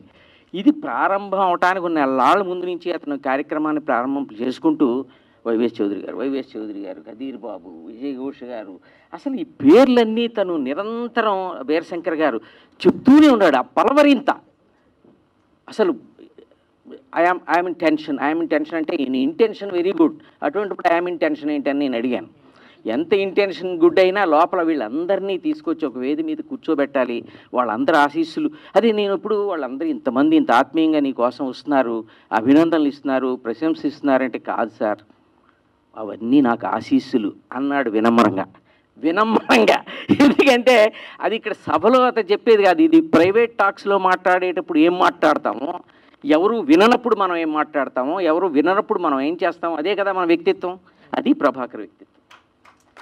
సో వీళ్ళందరూ ఇక్కడ ఉన్నారంటే ఊరికే వచ్చేసి ఇక్కడ నుంచోలేదు. వైవిఎస్ చౌదరి గారు మాట చెప్పాలి. ఆయనకు ఒకసారి నాకు కొన్ని మనుషులకి నా అవకాశం అండి అంటారు, కొందరంటారు ఇది నాకు ఒక అదృష్టం అండి అంటారు. కొన్నిటిని అవకాశాలు అనకూడదు, కొన్నిటిని అదృష్టాలు అన్నారు. కొన్నిటిని అదృష్టాలు అనకూడదు, కొన్నిటిని యోగాలు అనాలి. అటువంటి యోగాల్లో నాకు లభించిన యోగం ఏంటంటే విశ్వవిఖ్యాత నట సార్వభౌమ ఎన్టీ రామారావు గారితో తొలి సినిమా ఆయనతో శ్రీనాథ కవి సార్వభౌముడు చేయటం, బాపు రమణల దర్శకత్వంలో. అంతటితో అది యోగం అంటే సరిపోదు కదా. చూసిన వేళ విశేషం వారు పెద్ద ఆయన అనేవాళ్ళం. పెద్ద ఆయన ఏం చేశారంటే వీరిని ఇక్కడ ఉండమనండి అన్నారు. ఆశ్చర్యం. నేను అక్కడే నాచారం స్టూడియోలోనే వారితోటి సినిమా జరిగిన నాళ్ళు వారితో ఉండటం, ఏం గణపతి గారు అని రోజు పిలవటం, ఆయన ఆప్యాయంగా సెట్లో షాట్లో కూడా చెయ్యి నా మీద వేసి ఉంచితే బాపు గారు వచ్చి వారి మీద చెయ్యేసేయాలండి, ఆయన శిష్యుడు మీ వంటవాడు అంటే అప్పుడు ఆయన చేయి తీస్తుండేవారు. ఆ స్పర్శ ఇప్పటికీ నాకు, ఆ గూస్ బంప్స్ ఇప్పటికీ వస్తూ ఉంటాయి. నా గుండె అలా కొట్టుకుంటూ ఉంటుంది అది తలుచుకున్నప్పుడల్లా. సరే, ఇదంతా ఒక ఎత్తు అయితే ఆ త్రూఅవుట్ క్యారెక్టర్ది మంచి మంచి సీన్స్ ఉంటాయి. అది ఆల్బమ్ చేయించుకోవాలని కోరిక కలిగి ఆ భూషణ్ గారి చేత ఆయన అడిగిస్తే వారికి ఇవ్వండి అన్నారు. అంటే అది ఆల్బమ్ చేయించాను స్టిల్స్. ఒకసారి తీసుకొచ్చి నేను వైవిఎస్ చౌదరి గారు షూటింగ్ చేస్తుంటే గుర్తుందో లేదో ఆయన చూపించి దీని మీద మీరు ఆటోగ్రాఫ్ చేయాలండి అని అడిగా. సరి అయిన వ్యక్తి వైవిఎస్ చౌదరి గారు అనుకున్నా. ఎందుకంటే ఆయన నరాల్లో, ఆయన అణువులో ప్రవహిస్తున్నది ఆయన స్ఫూర్తి స్ఫురణ. అదే ఎన్టీ రామారావు గారి స్ఫూర్తి స్ఫురణ. ఆయన ఎక్కడ చూడండి ఆయన్ని ఇప్పుడు కూడా ఆ వేదిక మీద ఆయన తలుచుకుంది, ఆయన మాట్లాడలేదు. ఆయన ఏం రాశారంటే వైఎస్ చౌదరి గారు, ఎవరి మాట వినొద్దు. ఆ సిగ్నేచర్, ఆయన ఆటోగ్రాఫ్, ఆయన సంతకం, ఆయన పేరు రాయటం కాదు, ఆయన రాసింది ఆటోగ్రాఫే, ఎవరి మాట వినొద్దు. అది ఏకవాక్య మహాకావ్యం. ఎందుకంటున్నానంటే కొన్ని వందల పుస్తకాలు వ్యక్తిత్వ వికాసాలు రాయొచ్చు, కానీ ఇది ఒక్క వాక్యంలో అది వ్యక్తిత్వ వికాసం. ప్రభాకర్ కూడా ఆయన శిష్యుడిగా ఆయన అదే చెప్పారు, ఎవరి మాట వినొద్దు. ఆ నీలో ఉన్న దర్శకుడిని మర్చిపోకండి. సార్ అన్నగారు, ఈ జీవితంలో ఎవరి మాట వినరు, ఎవరి మాట వినరు. వాళ్ళు కన్వీనియంట్గా ఉన్నప్పుడు విన్నట్టు నటిస్తారు, కన్వీనియంట్గా లేనివేమో ఇంకోళ్ళ మీద తోసేస్తారు. అందుకని నా సీతారాముల కళ్యాణం చూద్దాం రండి సినిమా, నా ఫస్ట్ సినిమా రిలీజ్ అయినప్పుడు నాగార్జున గారి ఫ్యాన్ ఒక ఆయన నన్ను వచ్చి, సంజయ్ 35లో నా ఫస్ట్ ఫిలిం రిలీజ్ అయిన తర్వాత నాగార్జున గారి సీనియర్ ఫ్యాన్ ఒక ఆయన, ఒక ఇంగ్లీష్లో మాట్లాడే ఒక ఫ్యాన్ అయిన ఒక ఆయన వచ్చి నన్ను ఆటోగ్రాఫ్ అడిగినప్పుడు ఏమి ఇవ్వాలి ఆటోగ్రాఫ్, నా ఫస్ట్ ఆటోగ్రాఫ్ అని ఆలోచించుకుని నేను ఎవ్వరి మాట వినొద్దు అని కాసేపు ఆలోచించుకున్న తర్వాత ఫస్ట్ రాసిన ఆటోగ్రాఫ్ అదనమాట, ఎవ్వరి మాట వినొద్దు. ఎందుకంటే ఎవరి మాట వినరు, నటిస్తారు. ప్రేమలో కూడా అంతే, ఇష్టం లేని పని చేసేటప్పుడు కూడా అంతే అలా చెప్పి మా ఇంట్లో వాళ్ళు ఒప్పుకోవట్లేదని అవాయిడ్ చేసేస్తారు, వాళ్ళ మీద వేస్తారు, లేదని అలా చేస్తారు. కాబట్టి అది ఊహించుకుని అలా చేసి ఎవరి మాట వినొద్దు అని రాసి వైవిఎస్ చౌదరి. అది సీతయ్య సినిమా వచ్చే టైంకి దాన్ని ట్యాగ్ లైన్ చేయడం జరిగింది, ఎవ్వరి మాట వినడు సీతయ్య అని చేయడం జరిగింది. అది మీకు గుర్తుండడం అనేది ఒక అద్భుతమైన విషయం కింద నేను ఫీల్ అవుతున్నాను అన్న. Thank you. తర్వాత ఇందాక సారీ అండి, మీ చాలా అద్భుతమైన ప్రశ్న, అది ఆ పెద్ద బారు దాంట్లో ఎన్ని తావులో నాకు తెలియదు, కానీ ఎన్ని తావులో నాకు కనపడుతున్నాయి, అది మీకు చెప్పను నేను. అయితే ఆయన మన గురువు అని ఆయన ప్రసంగంలో, ఆరిపాక ప్రభాకర్ గారి ప్రసంగంలో, రచయిత ఆరిపాక ప్రభాకర్ గారి ప్రసంగంలో నన్ను గురువుగా సంబోధించాడు. సినిమా ఫీల్డ్లోనండి ఎక్కడైనా కూడా, సినిమా ఫీల్డ్లో ప్రత్యేకించి గురువులు అనేవాళ్ళు ఉండరండి. గురువు అంటే ఏంటంటే విద్యాబుద్ధులు నేర్పేవాళ్ళు గురువు అండి. ఏదైనా ఇది ఇలా చేయాలి, ఇలా చేయకూడదని మనకి స్కూల్లో టీచర్లు వాళ్ళు చెప్తారు. సినిమా ఫీల్డ్లో అలా చెప్పరండి, వాళ్ళు చేసుకుంటూ వెళ్తుంటారు. డైరెక్టర్లు, అసిస్టెంట్ డైరెక్టర్స్ అందులోంచి సంగ్రహించి, దాంట్లోంచి గ్రహించి తర్వాత డైరెక్టర్లు అవుతారు. నేను ఈ షాట్ ఎందుకు పెట్టాను, ఈ డైలాగ్ ఇందుకోసం నేర్పిస్తున్నాను, ఇతనితో ఇందుకోసం పర్ఫార్మెన్స్ చేయించాను అని ఎవరికి చెప్పటాలు ఉండవు. సో ఆయన ఆ పదం వాడతాం అనేది నాకు అబ్జెక్షన్ అండి. ఏమంటారండి మీరు? అది అమ్మయ్య, మా సహోదరుడైన ప్రభాకర్ ఆరిపాక గారు, రచయిత, బహుముఖ ప్రజ్ఞాశాలైన రచయిత గారు కూడా ఒప్పుకున్నారు. నాకు ధన్యవాదాలు ప్రభాకర్ గారు. ఇప్పుడు ఇక్కడ ఏమయ్యా ఆయన ఎవరో వస్తున్నాడు మాట్లాడటానికి, ఎప్పుడు ముగిస్తాడో తెలియట్లేదు అన్నట్ట. చూశాడు, సరే బాగానే ఉంది, ఎప్పుడు ముగిస్తాడో తెలియట్లేదు, బాగానే ఉందిరా బాబు వస్తున్నాడు, సరే ఆయన చేతిలో కాగితాలు ఉన్నాయో పట్టుకొస్తున్నాడరా, మరి పరిస్థితి ఏంటంటే సరే నువ్వు వాడి గురించి ఆలోచిస్తున్నావు, కాగితాలు తెచ్చేవాడి గురించి అవి అయిపోయే వదిలేస్తాడు, ఇంకోటి వస్తున్నాడు చూడు నెక్స్ట్ వాడి దగ్గర కాగితాలు ఏం లేవు, వాడి పరిస్థితి మన పరిస్థితి ఏంటి అప్పుడు అన్నట్ట. అని చేత కాగితాలే బెటర్ సార్, ఇవి అయిపోయే వదిలేస్తాను కాబట్టి లేని వాళ్ళ దగ్గర పరిస్థితి చాలా కష్టం. ఏదైనప్పటికీ ఇందులో ముందు మాట చదవగానే అద్భుతమైనటువంటి స్పందనతోటి ప్రభాకర్ వెళ్ళి ఈ పుస్తకం ఇవ్వగానే ఇప్పుడు భరణి గారు ప్రస్తావించారు, అలాగే అందరూ చాలామంది ప్రస్తావించారు, లబ్ధ ప్రశ్నలు అందరూ ప్రస్తావించారు. వాళ్ళు వెంటనే కొంతమంది ఫోన్ చేసి కూడా వాళ్ళ ఆనందాన్ని, అందులో మామూలు రచయితలు కాదు చాలా సీనియర్ మోస్ట్ రచయితలు కూడా అభినందించినందుకు నేను అది నా గౌరవంగా భావిస్తున్నాను. చాలా సంతోషంగా ఉంది. అయితే ఈ కౌలు రచయితలు చాలామంది ముందు మాటలన్నీ కలిపి పుస్తకం ఏమన్నారు, కానీ నేను ఎవరి మాట వినదలుచుకోలేదు. అంచేత అది నేను ఫాలో అవుతున్నాను, త్రూ అవుట్ ఎప్పటికీ ఫాలో అవుతాను కూడా. ఇక ఇవాళ చెప్పేశాం, మన వైవిఎస్ చౌదరి గారి గురించి చెప్పేసాం. ఇంక మా అజయ్ ఘోష్, అలాగే మా వేమూరు సత్యనారాయణ గారు నేను రాసిన ముందు మాటలన్నీ కలిపి పుస్తకాలు వెయ్యాలన్న వాళ్ళు ఎలాగైతే అడిగారో రచయితలు, వేమూరు సత్యనారాయణ గారు ఒక 80లో 20 రాసిన పుస్తకం నాకు ఇచ్చారు. ఆయనకి నేనంటే అపరిమితమైన వాత్సల్యం. ఎంత వాత్సల్యం అంటే చెప్పడానికి లేదు, అసలు ఆయన అంత ప్రేమిస్తారు. ఆయన పుస్తకం ఇచ్చి ఓ మాట అన్నారు, నా పుస్తకానికి కూడా ముందు మాట రాయాలి, ఇది నా కమాండ్ అన్నారు ఆయన. తప్పకుండా అది గొప్ప గౌరవంగా భావిస్తాను నేను, తప్పకుండా అది కూడా జరుగుతుంది. ఎందుకంటే మనల్ని కదిలించిన ప్రతిదీ మనలోంచి, ఇప్పుడు ప్రభాకర్ కథల్లో ఉన్న గొప్ప గుణం ఏంటంటే ఎప్పుడు కూడా అది ఏ సృజనైనా కూడా మనలోంచి వచ్చిందైతే అది మనదై ఉంటే 10 కాలాలు నిలబడుతుంది. అది కథలన్నీ ప్రభాకర్ ద్వై ఉన్నాయి, ప్రభాకర్లోంచి వచ్చాయి కాబట్టి 10 కాలాలు ఉంటాయి, 10 ముద్రణలు అవుతాయి. ఈ అన్వీక్షకి అనేటువంటి పబ్లిషర్స్ ఒకప్పుడు ఎంఎస్కో, నవోదయ అలాంటి పబ్లిషర్స్కి సమాన స్థాయిలో ఈరోజు వాళ్ళు సేవలాగే చేశారు ఆ రోజుల్లో అన్నీ కూడా. అందుకే ఈ సాహిత్యం ఈనాటికి ఉంది. అన్వీక్షి వాళ్ళు కూడా అదే చేస్తున్నారు. వారు ఎందుకంటే ఇవాళ ఎగ్జిబిషన్లో నేను గమనించాను, బుక్ ఎగ్జిబిషన్లో అన్వీక్షకి ప్రచురణలోకి వెళితే పుస్తకాలు ఏరుకోవటం ఉండదు, కొనేయటమే. అంటే అన్వీక్షకి పబ్లిష్ చేస్తే దానికి ఒక స్టాండర్డ్ ఉంటుంది అనేది పబ్లిక్లో వచ్చేసింది.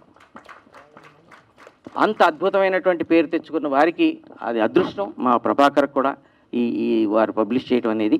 అలాగే మా అజయ్ ఘోష్ విషయానికి వస్తే, ఆయన ఒకప్పుడు అజయ్ ఘోష్ పేరు విని నేను బెంగాలీ అతనేమో అనుకునేవాడిని. కానీ అప్పటికి పాన్ ఇండియా ప్రభంజనాలు ఈ పూనకాలు లేవు ఆ రోజుల్లో. మరి అలా అయ్యే అవకాశం లేదు. లుక్ బయటికి గెటప్ చూస్తే బీహారీ గెటప్, ఇతను బెంగాలీ అయ్యే అవకాశం లేదని అనుకున్నాను. తర్వాత మరి ఏదో బెంగాలీ రచయిత ఏమో అనుకున్నాను కొన్నాళ్ళు, అది కూడా కాదు. అటువంటి తర్వాత రచనకి ఈయనకి దగ్గర సంబంధాలు ఏం లేవని తెలిసినాయి. అది కూడా లోపాయి గారికి అడుగుదాం అనుకున్నాను. ఇప్పుడు మీరు హింట్ ఇచ్చిన తర్వాత డెఫినెట్గా కనుక్కోవాల్సిన విషయం ఉంది. ఆయనకి మొత్తానికి ఆయన అక్షర ప్రేమికుడు. ఏదైతే ఈ ఒక విషయం మేము కలిసి చేసిన సినిమాల్లో ఒక విషయం మాత్రం గమనించాను ఆయన దగ్గర. ఈయన అక్షర ప్రేమికుడైన విషయం ఒకటి, ఒక పవర్ ఆఫ్ నేరేషన్. ఆయన చుట్టూ ఉన్న పాత్రలతోటి నాటుగా కనపడినా ఆయన మనస్తత్వం నీటు. ఆయన ఒక చుట్టూ ఉన్న గ్రామీణ నేపథ్యంలో ఉన్న పాత్రలన్నీ తీసుకుని ఒక కథ చెబితే ఆయన పితృలు ఆ సంఘటనలు తీసుకుని చెప్తుంటే షాక్ అయ్యాను నేను. అసలు ఆ పవర్ ఆఫ్ నేరేషను ఇంత ఉంటుందా? ఇందాక చెప్పారు చూడండి, కేశవరెడ్డి కథల గురించి చెప్పారు. ఒకసారి నాజర్ గారు చెప్పారు నన్ను చదవమని, అప్పుడు నాకు కేశవరెడ్డి గారు పరిచయం అయ్యారు. అంత జిగిపిగి ఈయన నేరేషన్లో ఉండటం చూసి నేను ఆశ్చర్యపోయాను. అయితే వేటపాలెం మనిషే కానీ వేట కొడవళ్ళ మనిషి కాదు ఆయన. అలాగే ఈ విలన్ వేషాలు చూసి అపార్థం చేసుకోకండి, ఆయన చాలా సాత్విక స్వభావుడే. సో మాకు ఇవాళ ఇద్దరు గుళ్ళని స్టేజ్ మీద కూర్చోబెట్టి ఇవాళ జోడుగోళ్ల స్వారీ చేశాడు ప్రభాకర్ గారు. జోడుగోళ్ల స్వారీ చేశాడు మా ప్రభాకర్. అలాగే జోడుగోళ్ల పిస్తోల్ అని డిటెక్టివ్ కూడా రాస్తాడంట, డిటెక్టివ్ నవల. మా ఇద్దరి మీద నాకు డౌట్గా ఉంది. సరే, తెనాలి డబుల్ హార్స్ మినపగుండ్లకి మీ ఇద్దరిని తీసుకోమని డ్రీమ్ మర్చెంట్ కిషోర్ గారికి చెప్పారు. చౌదరి గారు వస్తారు ఇప్పుడు మళ్ళీ. మీకు కిరీటం పెట్టేయండి లేకపోతే ప్రమాదం అండి. సరే, ఏదైనప్పటికీ కూడా ఇటువంటి అద్భుతమైనటువంటి ప్రభాకర్కి ఇటువంటి అవకాశం అన్వీక్షకి దొరకటం, ఇంతమంది ఆత్మీయుల మధ్య జరుపుకోవటం ఇంపాసిబుల్ అండి. ఈయన ఇవాళ ఇక్కడికి తీసుకొచ్చి ఇక్కడేంటి ప్రసాద్ ల్యాబ్లో అన్నీ కూడా మామూలుగా మనకు అన్నీ ఏ రవీంద్ర భారతి ఇవన్నీ జరుగుతాయి.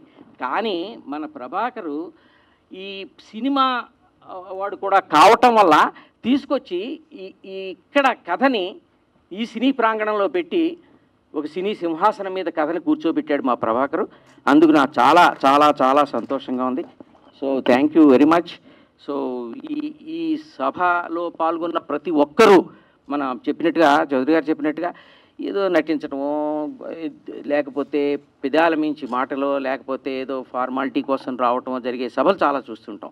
ఇక్కడ ప్రతి ఒక్కరు గొప్ప సంస్కారం ఏంటంటే మీరు గమనించండి, అందరూ ఎవరో పని ఉన్నవాళ్ళు మా భరణి గారు లాంటి వాళ్ళు తప్ప ప్రతి ఒక్కరూ వేదిక మీద ఉన్నారు.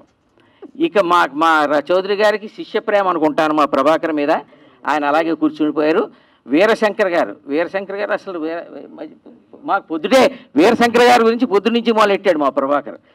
సో సార్ ఇంకెవరిని వెళ్ళనివ్వకుండా ఆపుతున్నారు, వెళ్ళిన వాళ్ళని అండర్లైన్ చేస్తున్నారు.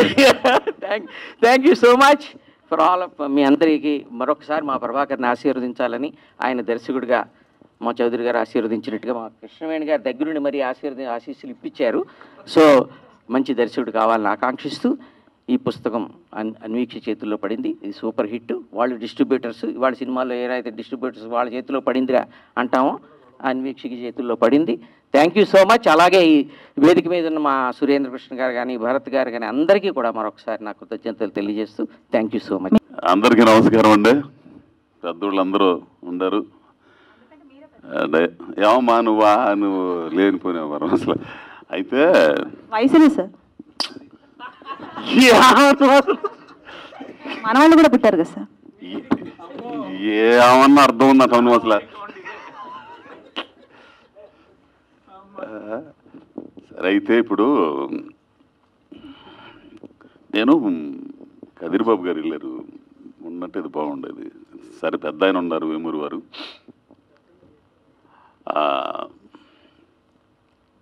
ఎవరన్నా డైరెక్టర్లు వచ్చి నాకు కథ చెబుతున్నప్పుడు నేను అంటా ఉండేవాడిని, ఏమన్నా నీకు సాహిత్యంతో పరిచయం ఉందా అని.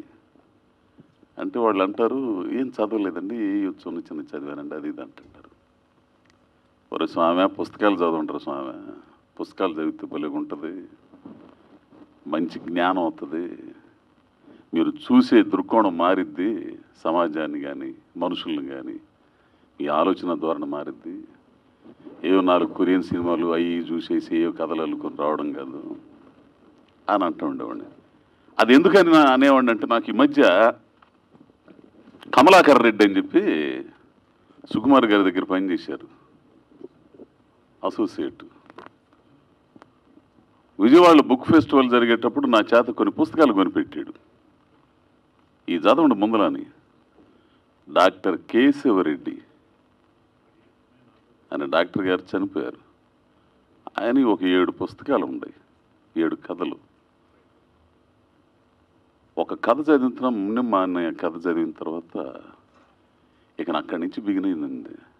ఆ పుస్తకాలన్నీ చదువుతుంటే అతడు అడవిని జయించాడు, చివరి గుడిసె, మునిమ్మ, ఇవన్నీ చదువుతుంటే వాడు అమ్మ పడవ ఏంద్ర స్వామి. నాకు ఇంతకుముందు చదివేవాడిని పుస్తకాలు. ఆ తర్వాత ఈ జీవిత పోరాటంలో ఎన్నో అన్నీ మర్చిపోయాను.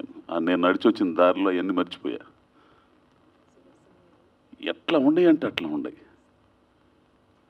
నాకు అంటే నాకు ఆ చదివిన తర్వాత నాకు నా ఆలోచన ధోరణి కూడా మారింది. అంత శక్తివంతమైంది కథ అనేది. సమాజాన్ని పరిశీలించకుండా, ప్రకృతిని అర్థం చేసుకోకుండా, మనిషిని చదవకుండా, సృష్టిని పరిశీలించకుండా ఎవరు రచయిత కాలేరు, దర్శకుడు కాలేరు, నటుడు కాలేరు. ఇదైతే నాకు అర్థమైంది. సరే అది పక్కన పెడితే ఈ ఆరిపాక ప్రభాకర్ ఎందుకన్నానంటే గారు గీరు అంటాం, నాకంటే చిన్నోడు, ఎంతో ఆత్మీయుడండి. ఇతనితో నేను కలిసి అంటే కొద్ది మందితోనే కలుస్తా. నేను హైదరాబాద్లో నాకు పరిచయం ఉన్నాడు కొద్ది మందే కలుస్తా. ఆయన ఫోన్లు చేయంగా మనిషి ఇసుగు పుట్టదు. నేనేం ఫోన్లు తీయను. ఏంది చేస్తున్నాడు కానీ పక్కన పడేస్తుంట. ఏం చెప్పాలో అర్థం కాదు. చేయంగా అప్పుడు చేస్తా. ఎక్కడున్నారు, ఒకసారి రావచ్చు కదా అంటాడు. వెళ్ళిన కానించి ఆయనతో గడిపిన ఆ కాలం ఉంటుంది చూసారా, ఒక పుస్తకంతో మాట్లాడినట్టు ఉంటుంది. ఆయనతో మాట్లాడుతుంటే ఒక కథతో మాట్లాడినట్టు ఉంటుంది, ఒక సమాజ పరిశీలకుడితో మాట్లాడినట్టు ఉంటుంది, ఒక దైవ సంబంధమైన ఆ ప్రవచనాలు ఈ ఉంటాయి చూసా, అటువంటి వాటితో మాట్లాడినట్టు ఉంటుంది. అదే సందర్భంలో దేశ రాజకీయాల గురించి, రాజకీయ వ్యవస్థ గురించి, రాజకీయ నాయకుల గురించి వీళ్ళందరితో మాట్లాడినట్టు ఉంటుంది. ఎన్నెన్నో అప్పుడే అర్థమైపోయింది ఆ మనిషి వ్యక్తిత్వం. చౌదరి గారు అన్నట్టు ఒక్కొక్క మనిషికి ఒక్కొక్క స్థాయి ఉంటుంది. ఖచ్చితం అండి అది. అసలు ఇది చెప్పిన మాట, నువ్వు పెరిగిన పరిస్థితులు, నీ తోడైన స్నేహితులు, నీ కుటుంబ పరిస్థితులు, నీ ఆర్థిక పరిస్థితి, నువ్వు నడిచి ప్రయాణం చేసిన మనుషులు, వాళ్ళందరి తాలూకు ప్రభావం నీ గ్రాహక శక్తి మీద ఉంటుంది, నీ ఆలోచన శక్తి మీద ఉంటుంది. నేను ఇక్కడికి వచ్చిన తర్వాత ఒక ఆయన అన్నాడు, నువ్వు ఎంచుకునే సర్కిల్ని బట్టి నీ సక్సెస్ ఆధారపడి ఉంటుంది అన్నాడు నన్ను. ఒక హంబక్ సర్కిల్ తోడైందనుకో, మనకు తెలియకుండా పెద్ద హంబక్ అయిపోయి తీరా వెనక్కి తిరిగి చూసుకుంటే చీకటి మిగిలిద్ది. అట్లా నువ్వు ప్రయాణం చేసే మనుషులు ఉంటారు చూసా, వాళ్ళని బట్టే నీ ఆలోచన ధోరణి ఉంటుంది. ఈ మనిషితో నేను ప్రయాణం చేస్తున్నప్పుడు, ఆయనతో మాట్లాడినప్పుడు చాలా అనుకుంటా, చదవాలా, మనం కూడా అనుకుంటా. కానీ తిరగా అక్కడి నుంచి వచ్చేసిన తర్వాత నా ఈ బాధలు ఇవన్నీ ఉంటాయి. ఇక షూటింగ్లు, ఈ సమస్యలు ఇవన్నీ, ఎందుకు పెళ్లి చేసుకున్నారో లేనిపోయినా జాతర ఇవన్నీ ఉండేవి. అసలు ఆడో చోట ఇది అయిపోయేవాడు హ్యాపీగా అనుకొని. తర్వాత రమణ మహర్షి పరిచయం అయిన తర్వాత అసలు అవన్నీ పోయినాయి అనుకో.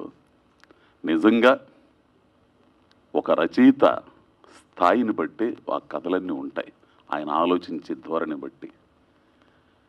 కదిరిబాబు గారు అన్నట్టు ఆయన ఒక రచయిత కుటుంబంలో పుట్టాడు. సూరిబాబు గారు అబ్బాయి, ఆయన ప్రముఖ జర్నలిస్టు.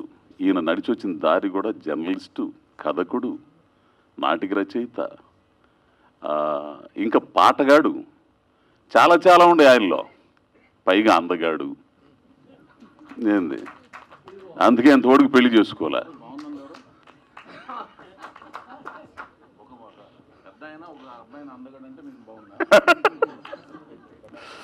ఏంది, సో కాబట్టి ఏంటంటే ఖచ్చితంగా ఇట్లాంటి పుస్తకాలు చదవండి. నేను ఇంకా చదవాల, మొన్న ఇచ్చాడు, చదువుదాం అనుకున్నాను, నాకున్న పరిస్థితులు బట్టి నేను చదవలేదు. అట్లా దయచేసి పిల్లకాయలకి నేర్పండి. తెలుగు అండి బాబా, తెలుగు. ఆ తెలుగును మాత్రం మర్చిపోయేటట్టు చేయమాకండి దయచేసి. మీరు మమ్మీ డాడీ జాడీ బోడీ అని పిలిపించుకోండి, కానీ తెలుగు మాత్రం మర్చిపోమాకండి. ఆయన అన్నట్టు, ఎవరు ఆయన పాటల రచయిత అన్నట్టు, వారానికి ఒక్క పేజీ అన్న తెలుగు కథలా, సురేంద్ర కృష్ణ గారు అన్నట్టు.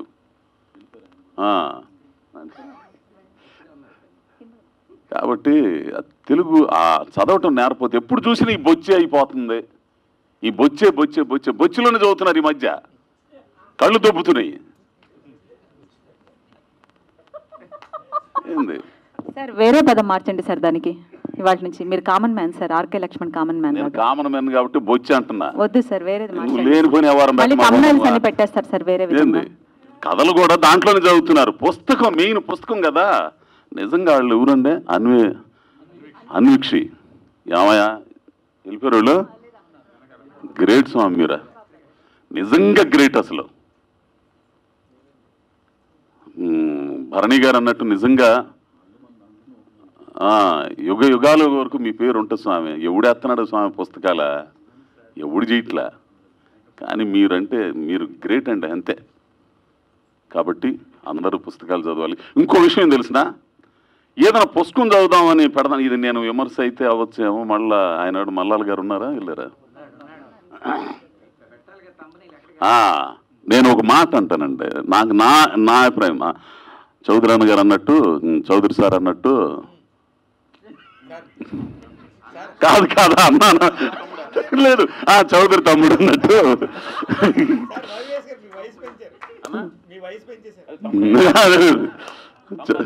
లేదు లేదు లేదు లేదు ఇప్పుడు ఏదైనా పుస్తకం చదువుదామని చదువుతుంటే ముందు మాట ఒకటి ఉంటుంది. ఓ ప్రముఖుల చేత రాయించుతుంటారు. ఈ రాసిన ఎవరెవరని కింద చూస్తాం పేరు, ఈయన గురించి అబ్బోడి అమ్మ ఈయనైతే బాగా చెప్తా ఈయన రాశాడంటే బాగుంటుంది అనుకుంటాడు. అదే చదువుదామంటే కథల గురించి కాకుండా ఆయన గురించి పంపు ఎక్కువ ఉంటుంది. ఆయన ఓ పెద్ద ఇదిలాగా రాసేస్తుంటాడు. ఈ అమ్మ ఇదేంద్ర స్వామి అసలు కథల గురించి ఏమైనా ఇంట్రెస్ట్గా లోన పోయి చదువుతామనే విధంగా ఉండాలిగా. వీళ్ళు తంబేలు పెట్టినట్టు ఏంది ఆయన ఇదిగా ఉంటుంది అనమాట. ఈ పుస్తకం ఫస్ట్ నేను చదివింది ఏంటంటే మా గురువు గారు సుదర్శన్ గారు ముందు మాట రాశారు. ఇవి కథలు కాదు జీవితాలని పెట్టి. ఓహో ఈ గుండు అని చెప్పి చూస్తే చదవాలనిపించాలండి. ముందు మాట రాస్తే లోనకి వెళ్ళి కథలు చదవాలనిపించాలి. ఇది నేను విమర్శన నాకు పెద్ద పుడింగిలాగా నేను మాట్లాడలే. మళ్ళీ అది గుర్తుపెట్టుకోండి. నాకు అనిపించింది నేను మాట్లాడుతున్నా అది. కాబట్టి చదవండి స్వామి, పిల్లకాయల చేత చదివించండి. తెలుగును కాపాడుకుందాం, కథలను కాపాడుకుందాం. ఇకపోతే ప్రభాకర్ ఆయనతో మాట్లాడేటప్పుడు చదవాల్సిన పని ఆయనతో ఉన్న పరిచయం కానీ నేను మిమ్మల్ని చెప్పాను, నేను కథలు చదవలేదు, నేను మాట్లాడడం చేత కాదు నాకు, నీ కథల గురించి నువ్వు పైకి విలువ మాకు నువ్వు లేనిపోయినట్టు నువ్వు వస్తే చాలన్నాడు. పైకి పిలిచాడు. ఏదో ఏం మాట్లాడాలని కూడా అది మాట్లాడేస్తా. కాబట్టి ఆయనలో ఒక మంచి దర్శకుడు ఉన్నాడు. ఆ దర్శకుడు ఇంకా బయటికి రావట్లా. మరి చౌదరి తమ్ముడు మరి ఎప్పుడు కరుణెత్తాడు. మరి ఆయన మీ ఆశీర్వాదం నిజం చెబుతున్నా. ఎందుకంటే లేదు అమ్మయ్యా అయిపోయింది. అందుకే మిమ్మల్ని మాట్లాడడానికి ఎందుకంటే మంచి దర్శకుడు అండి, మంచి కథకుడు, మంచి దర్శకుడు. కాబట్టి మీ ఆశీర్వాదం కావాలి, కథలు చదవాలి. ఇవి మళ్ళీ మళ్ళీ నిర్మాణం పుస్తకాలు ప్రింట్ చేయాలని, వాళ్ళకి డబ్బులు రావాలని, మంచి దర్శకుడు కావాలని కోరుకుంటూ, ఏదన్నా తప్పులుంటే మాత్రం నా మనసులో మాట చెప్పాను. ఎవరు నన్ను ఇబ్బంది పెట్టేది కాదు. మళ్ళీ మీరు ఆనక తంబేలు పెట్టి అవి పెట్టి ఇవి పెట్టి వేస్తుంటారా, అవి పెట్టేస్తారు. సరే మీ ఇష్టం పెట్టుకోండి. ఏంది నేను ఉన్నది ఉన్నట్టు చెప్పా, నా అభిప్రాయం చెప్పా. కాబట్టి మీ ఆశీర్వచనాలు వీళ్ళకి కావాలని కోరుకుంటూ నమస్కారం. చాలా సంతోషం. వేదిక మీద ఉన్న అందరూ ఇంచుమించు నా జీవితాన్ని ఏదో విధంగా ప్రభావితం చేసిన వాళ్ళు, పరిచయస్తులు, ప్రతి వాళ్ళతోటి ఇంచుమించు ఒక మంచి సంఘటన నాకు. వేమూరి సత్యనారాయణ గారు నేను లేడీస్ టైలర్ సినిమా చేస్తున్నప్పుడు నా వెన్నంటి ఉన్నారు. ఆ తర్వాత నేను వెనక్కి తిరిగి చూసుకోలేదు. అందుకు వేమూరి సత్యనారాయణ గారికి నా కృతజ్ఞతలు, నమస్కారాలు. అలాగే మా సుదర్శనం గారు సినిమా ఇండస్ట్రీకి వచ్చిన లగాయతు నాకు ఆత్మీయ మిత్రుడు. చాలా ఏళ్ల పాటు మా ఇంటి పైన సాహితీ గోష్ఠిలో ఖచ్చితంగా ఉండే మెంబర్. అప్పుడు మేమంతా దగ్గరగా ఉండేవాళ్ళం. నేను, వీణాపాణి, వేణు, సుదర్శన్ ఇలాగ. ఖదీర్ బాబు తెలుగు సాహిత్యంలో ఒక ప్రభంజనం అని చెప్పక్కర్లేదు. అతని శైలి చాలా ఆత్మీయంగా ఉంటుంది. ఇలాగా ఇంకా ప్రసిద్ధులైన వాళ్ళు చాలామంది ఉన్నారు. మా సోదరుడు హరివీర భయంకర రూపంతో సినిమాల్లో కనపడుతూ అతి సామాన్యంగా బయట ఉంటాడు. అలాగా చౌదరి గారికి నాకు ఒక ఆత్మీయ అనుబంధం ఉంది. నన్ను పిలిచి మరి అమెరికాలో ఒక సినిమా రే అనుకుంటా కదా స్వామి, రే సినిమా మేము కలిసి చేసాం. అలాగే ప్రతి వాళ్ళతోటి ఏదో ఒక విధమైన అనుబంధం ఉంది. ఇవాళ ఈ పుస్తకావిష్కరణ, ఈ పుస్తకానికి దీనికి ఖచ్చితంగా ఒక విషయం నేను మాట్లాడాలి. పూర్వం ఒక పుస్తకం ఒక రచయిత ఏదైనా రాసుకున్నాక శ్రీపాద సుబ్రహ్మణ్య శాస్త్రి గారు చెప్పినట్టు నేనే పుస్తకం రాసుకుని, నేనే దాన్ని ప్రింట్ చేసుకుని, నేనే అమ్ముకోవడం కన్నా దౌర్భాగ్యం ఏం లేదన్నాడు. అలాంటి దౌర్భాగ్య స్థితి నుంచి మనల్ని రక్షించిన వాళ్ళు అన్వీక్షకి సంస్థ. చాలా ఆశ్చర్యము, పరమానందము కలుగుతుంది ఈ విషయంలో. ఎందుకంటే చాలా ఏళ్ల క్రితం నేను కూడా నా పుస్తకాలు ఇంచుమించు అన్నీ ఎవరో ఒకళ్ళు వాళ్ళ ఆర్థిక సహాయంతో ఆరంభంలో ఉత్తరోత్తర 4 రూపాయలు సంపాదించాక నేను వేసుకోవడం, అసలు మన పుస్తకాన్ని వేసుకోవడం అంటే అంతకన్నా ఆయన చెప్పినట్టు చాలా బాధాకరం అన్నమాట. ఎందుకంటే మన గురించి మనమే చెప్పుకుని భజన చేసుకుంటున్నట్టుంది. అబ్బా ఎంత బాగా రాశాడు అని ఎవడైనా. అందుకనే రాజస్థాన్లలో పూర్వం రాజులకు అంకితం ఇస్తే వాళ్ళు వేస్తూ ఉండేవాళ్ళు. అట్లా మళ్ళా ఆ సాంప్రదాయం అంటే ఇద్దరు మహి బెజవాడ, వెంకట సిద్ధారెడ్డి తెలుగు పబ్లిషింగ్ రంగంలో ముఖ్యంగా వాళ్ళ పేర్లు శాశ్వతంగా నిలిచిపోతాయి. అది నేను నిలిచిపోవాలి కూడా. ఎందుకంటే వాళ్ళు చేసిన కృషి బోళ్ళంత డబ్బులు వస్తున్న ఉద్యోగాలు మానుకుని కేవలం భాష మీద ఇంట్రెస్ట్ తోటి ఇక్కడికి వచ్చి మెల్లిగా అసలు నేను పుస్తకాలు పత్రికలే మూసేస్తున్నారు, పుస్తకాలు వేసేవాడు ఎవడూ లేడు, కొనేవాడు లేడు, చదివేవాడు లేడు, ఎంతసేపు ఏ స్థాయికి ఎదిగామా దిగజారేమో తెలియదు. నా అంతటి నేను ఐప్యాడ్ చూస్తూ ఒక దశలో మన పుస్తకం చదువుతూ ఒక దశలో ఇలా అన్నాను, అలవాటు అయిపోయింది ఇలా తోసేయడం పక్కకి, స్లైడ్ చేయడం అలవాటు పుస్తకాన్ని కూడా ఇలా అంటున్నా అన్నమాట. అంత పట్టేసిన రోజులు. పుస్తకం పబ్లిషింగ్ ప్రారంభించి మరి ఎన్ని కష్టాలు పడ్డారో ఎన్నో తెలియదు. ఇవాళ అన్వీక్షకి వాళ్ళు నా పుస్తకం వేస్తున్నారు అంటే ఒక పెద్ద స్థాయి, అంటే నోబెల్ ప్రైజ్ నాకు వస్తుంది అన్నంత ఆనందంగా వాళ్ళు చెప్పుకుంటున్న రచయితలు అంటే బాగుంది. రెండోది మరి వాళ్ళ టైం ఎంత మంచిదో. వాళ్ళు ఆరంభించిన తర్వాత ఇవాళ మనం అనుకుంటున్న పుస్తకాలు చదవడం పెరిగింది. పుస్తక విక్రేతం చాలా లక్షల్లో పుస్తకాలు ఈ మధ్య ఒక కుర్రాడు పుస్తకం ఏదో వేశారు వీళ్ళు. అది నేను చదివి, అతను ఫిన్లాండ్లోనే ఎక్కడో ఉంటాడు, అతని పేరేంటంటే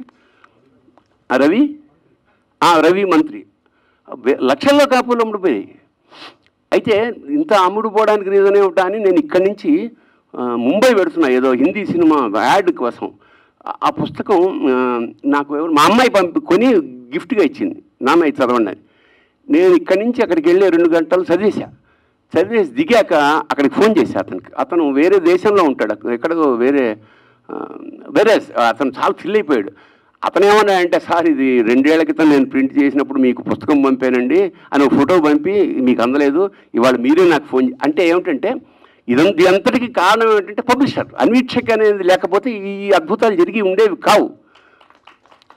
అంచేత ఒకసారి కాదు 100 సార్లు ఇలాంటి పుస్తక సభల్లో, ఎందుకంటే నాకు ఎవరన్నా పాట పాడుతుంటే ఆ పాట రచయిత పేరు ప్రస్తావించకపోతే నాకు చాలా చివుకుమంటుంది. ఎందుకంటే తప్ప అది వాడి జనకుడు తండ్రి ఆ పాట ఎప్పుడు పూర్తవుతుంది? పాడినప్పుడు.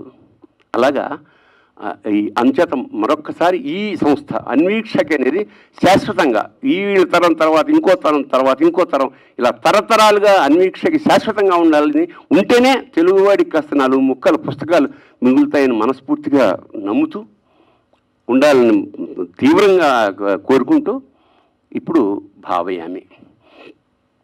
అతను గతంలో నాకు పుస్తకం తెచ్చి ఇచ్చాడని ఆయన నిన్న చెప్పాడు. మళ్ళీ ఏమంటే గతంలో వచ్చాను సార్ అప్పుడు నేను మళ్ళీ రికలెక్ట్ చేసుకున్నాను.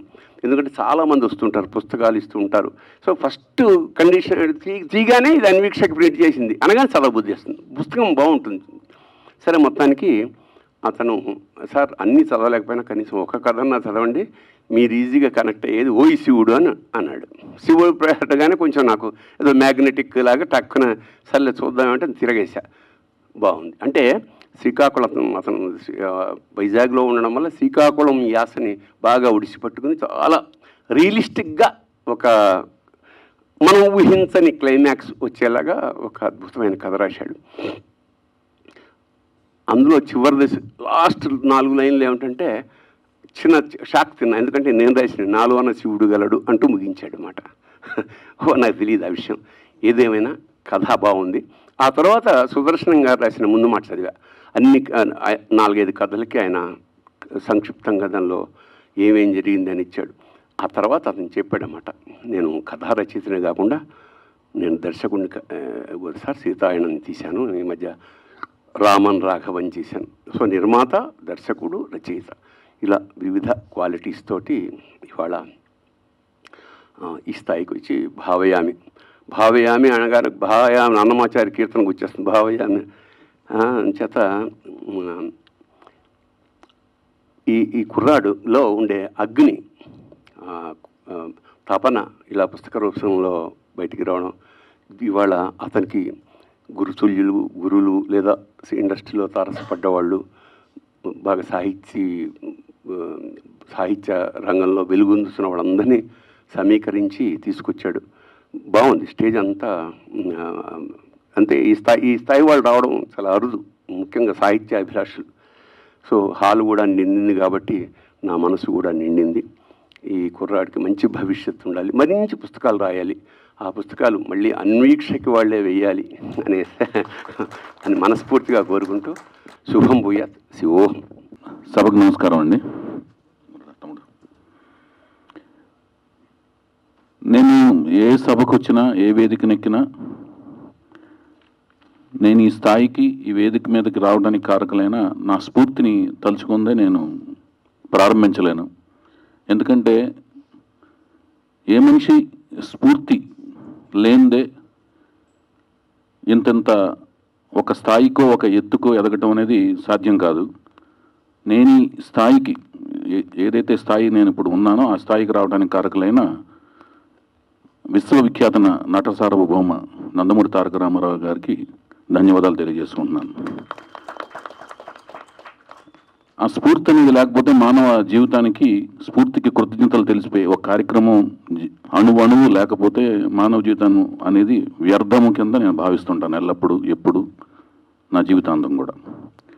అట్లాగే ఈ వేదికకి నాకు అసలు ఏమాత్రమూ సంబంధం లేదు. ఎందుకంటే ఎందరో మహానుభావులు, అందరికీ వందనాలలాగా ఈ వేదిక మీద ఉన్న వాళ్ళందరూ కూడా తెలుగు భాష మీద, తెలుగు సంస్కృతి మీద, తెలుగు సాహిత్యం మీద ఎంతో పట్టు ఉన్న మహానుభావులు అయితేనే పుస్తకాలని, కథల్ని, సాహిత్యాన్ని రాయగలిగి పుస్తకాలు ముద్రించే స్థాయికి వెళ్ళగలిగిన వాళ్ళు.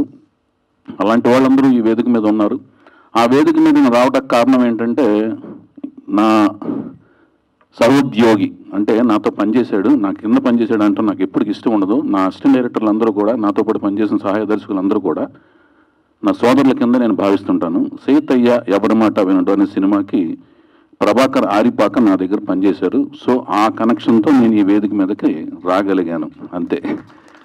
అంతేగాని నాకు ఈ పుస్తక ఆవిష్కరణ ఫంక్షన్స్కి నాకు ఏమాత్రం సంబంధం లేదు, నాకు అంత స్థాయి లేదు అని నేను ప్రగాఢంగా విశ్వసిస్తున్నాను. బ్రదర్స్ డేనా అయితే thank you so much Shiva Mallala గారు. అయితే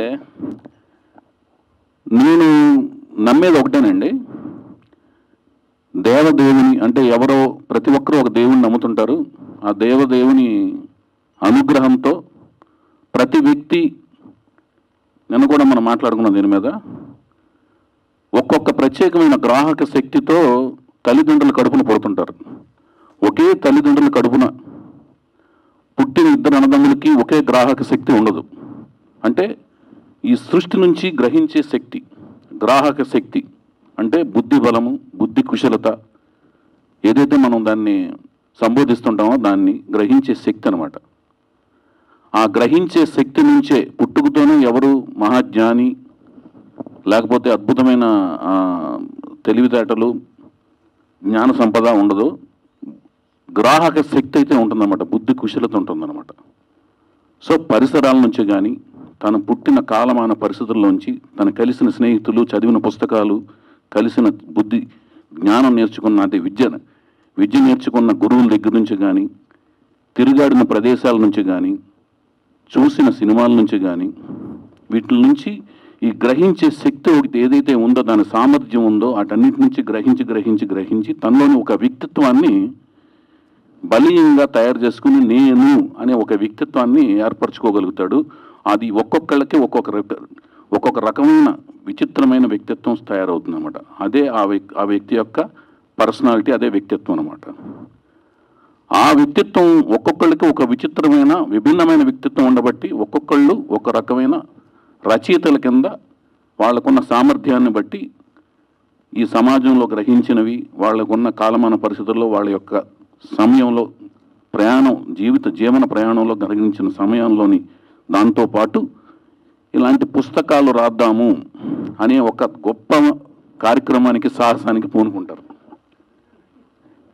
ప్రభాకర్ ఇలాంటి పుస్తకం రాయటానికి సాహసం చేశాడంటే అది పెద్ద విషయం అనమాట. ఎందుకంటే ఇందాక ఎవరికి పోటీ కదా సార్ అందరూ అనుకుంటున్నారు. ఎందుకంటే ఇక్కడ దర్శకులు చాలామంది ఉన్నారు సినిమా ఫీల్డ్లో కూడా. ఎవరి కుర్చీ వారిదే అని నమ్ముతుంటాను. ఎందుకంటే నేను చెప్పిన ఇంతకు ముందు దాని ప్రకారం ఒకళ్ళ బుద్ధికి ఇంకొకళ్ళ బుద్ధికి ఎందుకు తేడా ఉంటుందంటే వాళ్ళు పెరిగిన వాతావరణం, వాళ్ళు కలిసిన స్నేహితులు, వాళ్ళు చదివిన పుస్తకాలు, వాళ్ళ గ్రాహక శక్తి వేరేగా ఉంటుంది. కాబట్టి ఎవరికి పోటీ రారు. ఒకే థియేటర్లో కూర్చుని ఒకే పుస్తకం చదివిన నలుగురు ఆలోచనలు వేరే రకంగా ఉంటాయి. ఒకే క్లాసులో పెరిగిన గురువు దగ్గర నేర్చుకున్న శిష్యులు, ఒకే రోటీ కపడా మకాన్ అంటే ఒక తల్లిదండ్రుల దగ్గర పెరిగిన ఇద్దరు అన్నదమ్ముల యొక్క గ్రాహక శక్తి ఒకే రకంగా ఉండదు. కాబట్టి వాళ్ళు ఒకే రకమైన బుద్ధితో పెరగరు. కాబట్టి ఎవరికి ప్రపంచంలో పోటీ గారు, ఎవరికి నకలు రాలేరు. సో చెప్పేవాడికి వినేవాడు లోకం అనే సామెత పాతదైపోయింది. రాసేవాడు చదివేవాడికి లోకువ, ఇది కొత్తది. మనం ఏం తీసినా రకరకాల తమ్మునైల్స్ పెట్టి ఎండగట్టే వాళ్ళు ఉన్నట్టు నువ్వు ఏం రాసినా వాళ్లకున్న జ్ఞానంతో అందులో ఇది ఉంది అది లేదని చెప్పేవాళ్ళు కూడా ఎక్కువ. సో అలాంటి దాంట్లో నువ్వు ఎంచుకున్నావు ఇప్పుడు ఇంకో కొత్త రూటు. సో ఉంటాయా? కాదు భయ్యా, శివమల్లాలు నువ్వు పెట్టుకుంటున్నావు. తమ్ముడు నన్ను ఎక్స్క్యూజ్ చేయి. మనందరం 83లో మద్రాస్, 84 నుంచి మనందరం ఫ్రెండ్స్. ఓకే సరే. అయితే నేను అనేది ఏంటంటే అది పాత సామెత. చెప్పేవాడికి వినేవాడు లోకో కంటే కూడా వినేవాడి చేతిలో చెప్పేవాడు ఉన్నాడు. సో మనము చాలా కాన్షియస్గా, చాలా శ్రద్ధగా ప్రతిరోజు మనం అప్డేట్ చేసుకుంటూ, ప్రతి క్షణము అప్డేట్ చేసుకుంటూ మనం రాస్తూ ఉండాలి, తీస్తూ ఉండాలి. దర్శకుడు అయితే తీస్తూ ఉండాలి, రచయిత అయితే రాస్తూ ఉండాలి. చెప్పేవాడు చాలా శ్రద్ధగా చెప్పాలి, ఆలోచించి చెప్పాలి, మాట్లాడాలి. ఇందులో కూడా ఉందా ఏదన్నా తమ్ముడు అది? So I wish you all good luck. ఇది పెద్ద సాహసం, కానీ కథలో డెఫినెట్గా తక్కువ రాస్తూ నీ ఆశయం సినిమా ఎవ్వరి మాట వినకుండా నీ సీతయ్యతో మన ఇద్దరు అసోసియేషను నువ్వు అద్భుతమైన సినిమా తీసి మంచి దర్శకుడిగా ఎదగాలని మనస్ఫూర్తిగా కోరుకుంటున్నాను. I wish you all good luck. Thank you sir. అలాగే ఈ ఫంక్షన్కి నాకు నువ్వు పంచాను, చక్కటి లాల్చీతో వచ్చావు. కండువా అయితే లేదు కానీ తెలుగుతనం ఉత్తుపడుతూ నువ్వు హాయిగా ఉన్నావు, ఆనందంగా ఉన్నావు. I wish all good luck. నన్ను పిలవటం నాకు ఆనందం కలిగింది. Thank you. పిచ్చేసిన అందరికీ నమస్కారం. సాహితీ సభలు అంటే ఒక గంభీరమైన వాతావరణంలోనూ అంటే సైలెంట్గా, ఒక ముభావంగా అట్లాగా ఉంటాయని అనుకునే పరిస్థితుల్లోని చాలా ఆహ్లాదంగా, అద్భుతంగా జరిపిన అతిథులందరికీ కూడా వినమ్రపూర్వక వందనాలు. ప్రతి మనిషి జీవితంలోనూ విజయానికో అపజయానికో ఎవరో వెనకాల ఒకళ్ళు ఉంటారు. నాన్న, అమ్మ, భార్య, తల్లి. ఇలా నేను ఈ కథల పుస్తకం రాయగలిగాను, ఈరోజు ఇలా మాట్లాడుతున్నానంటే నా వెనకాల ఉన్నది మాత్రం కేవలం అక్షరం మాత్రమే. ఆ అక్షరానికి శిరస్సు వంచి పాదాబంధనం చేస్తున్నాను. రీల్స్ తోటి రిలేషన్స్ నడుపుతున్న ఈ ప్రపంచంలో కేవలం ఎమోషన్ అనేది వాట్సాప్ స్టేటస్లోనో మన ఫేస్బుక్ వాల్స్లోనూ ఉంటున్న తరుణంలో అని చాలామంది అంటుంటాయి. ఆ టైంలో ఒక ఎమోషనల్ కథలు రాయగలిగే ధైర్యం ఇచ్చింది కూడా ఈ అక్షరమే. పాఠకులు దాదాపు లేరు అని కొంతమంది అంటున్నారు, కానీ పాఠకుల్ని రీబర్త్ చేసిన అన్వీక్షికి వాళ్ళు ఈ పుస్తకాన్ని ప్రచురించడం నిజంగా నాకు చాలా అదృష్టం. ఇంత మంచి సభ జరగడానికి అవకాశం ఇచ్చిన ఎందరో మహానుభావులు, అయితే వారందరికీ జ్ఞాపిక ప్రదానం చేయడానికి ముందు అనుకుంటున్నాం. బాగా రావడానికి ఎంతోమంది సహకరించారు. బంధువులు, మిత్రులు, మా కుటుంబ సభ్యులు, మా తల్లిదండ్రుల ఆశీర్వాదం, ఎంతోమంది ఈ బుక్కి సహకరించిన వాళ్ళందరికీ కృతజ్ఞతలు. అలాగే మా ఫ్యామిలీ ఫ్రెండ్స్ అయినటువంటి భాగవతులు మురళీమోహన్ గారు, సాహిత్యారెడ్డి గారు, గారపాటి ప్రసాద్ గారికి, ఇలా అలాగే మిగిలిన అందరికీ, మంచి బుక్ని ఇచ్చిన అన్వీక్షి వాళ్ళకి, మీడియా మిత్రులకి అందరికీ, అలాగే దర్శక సంఘ సభ్యులందరికీ కూడా కృతజ్ఞతలు చెప్తున్నాను. జై హింద్.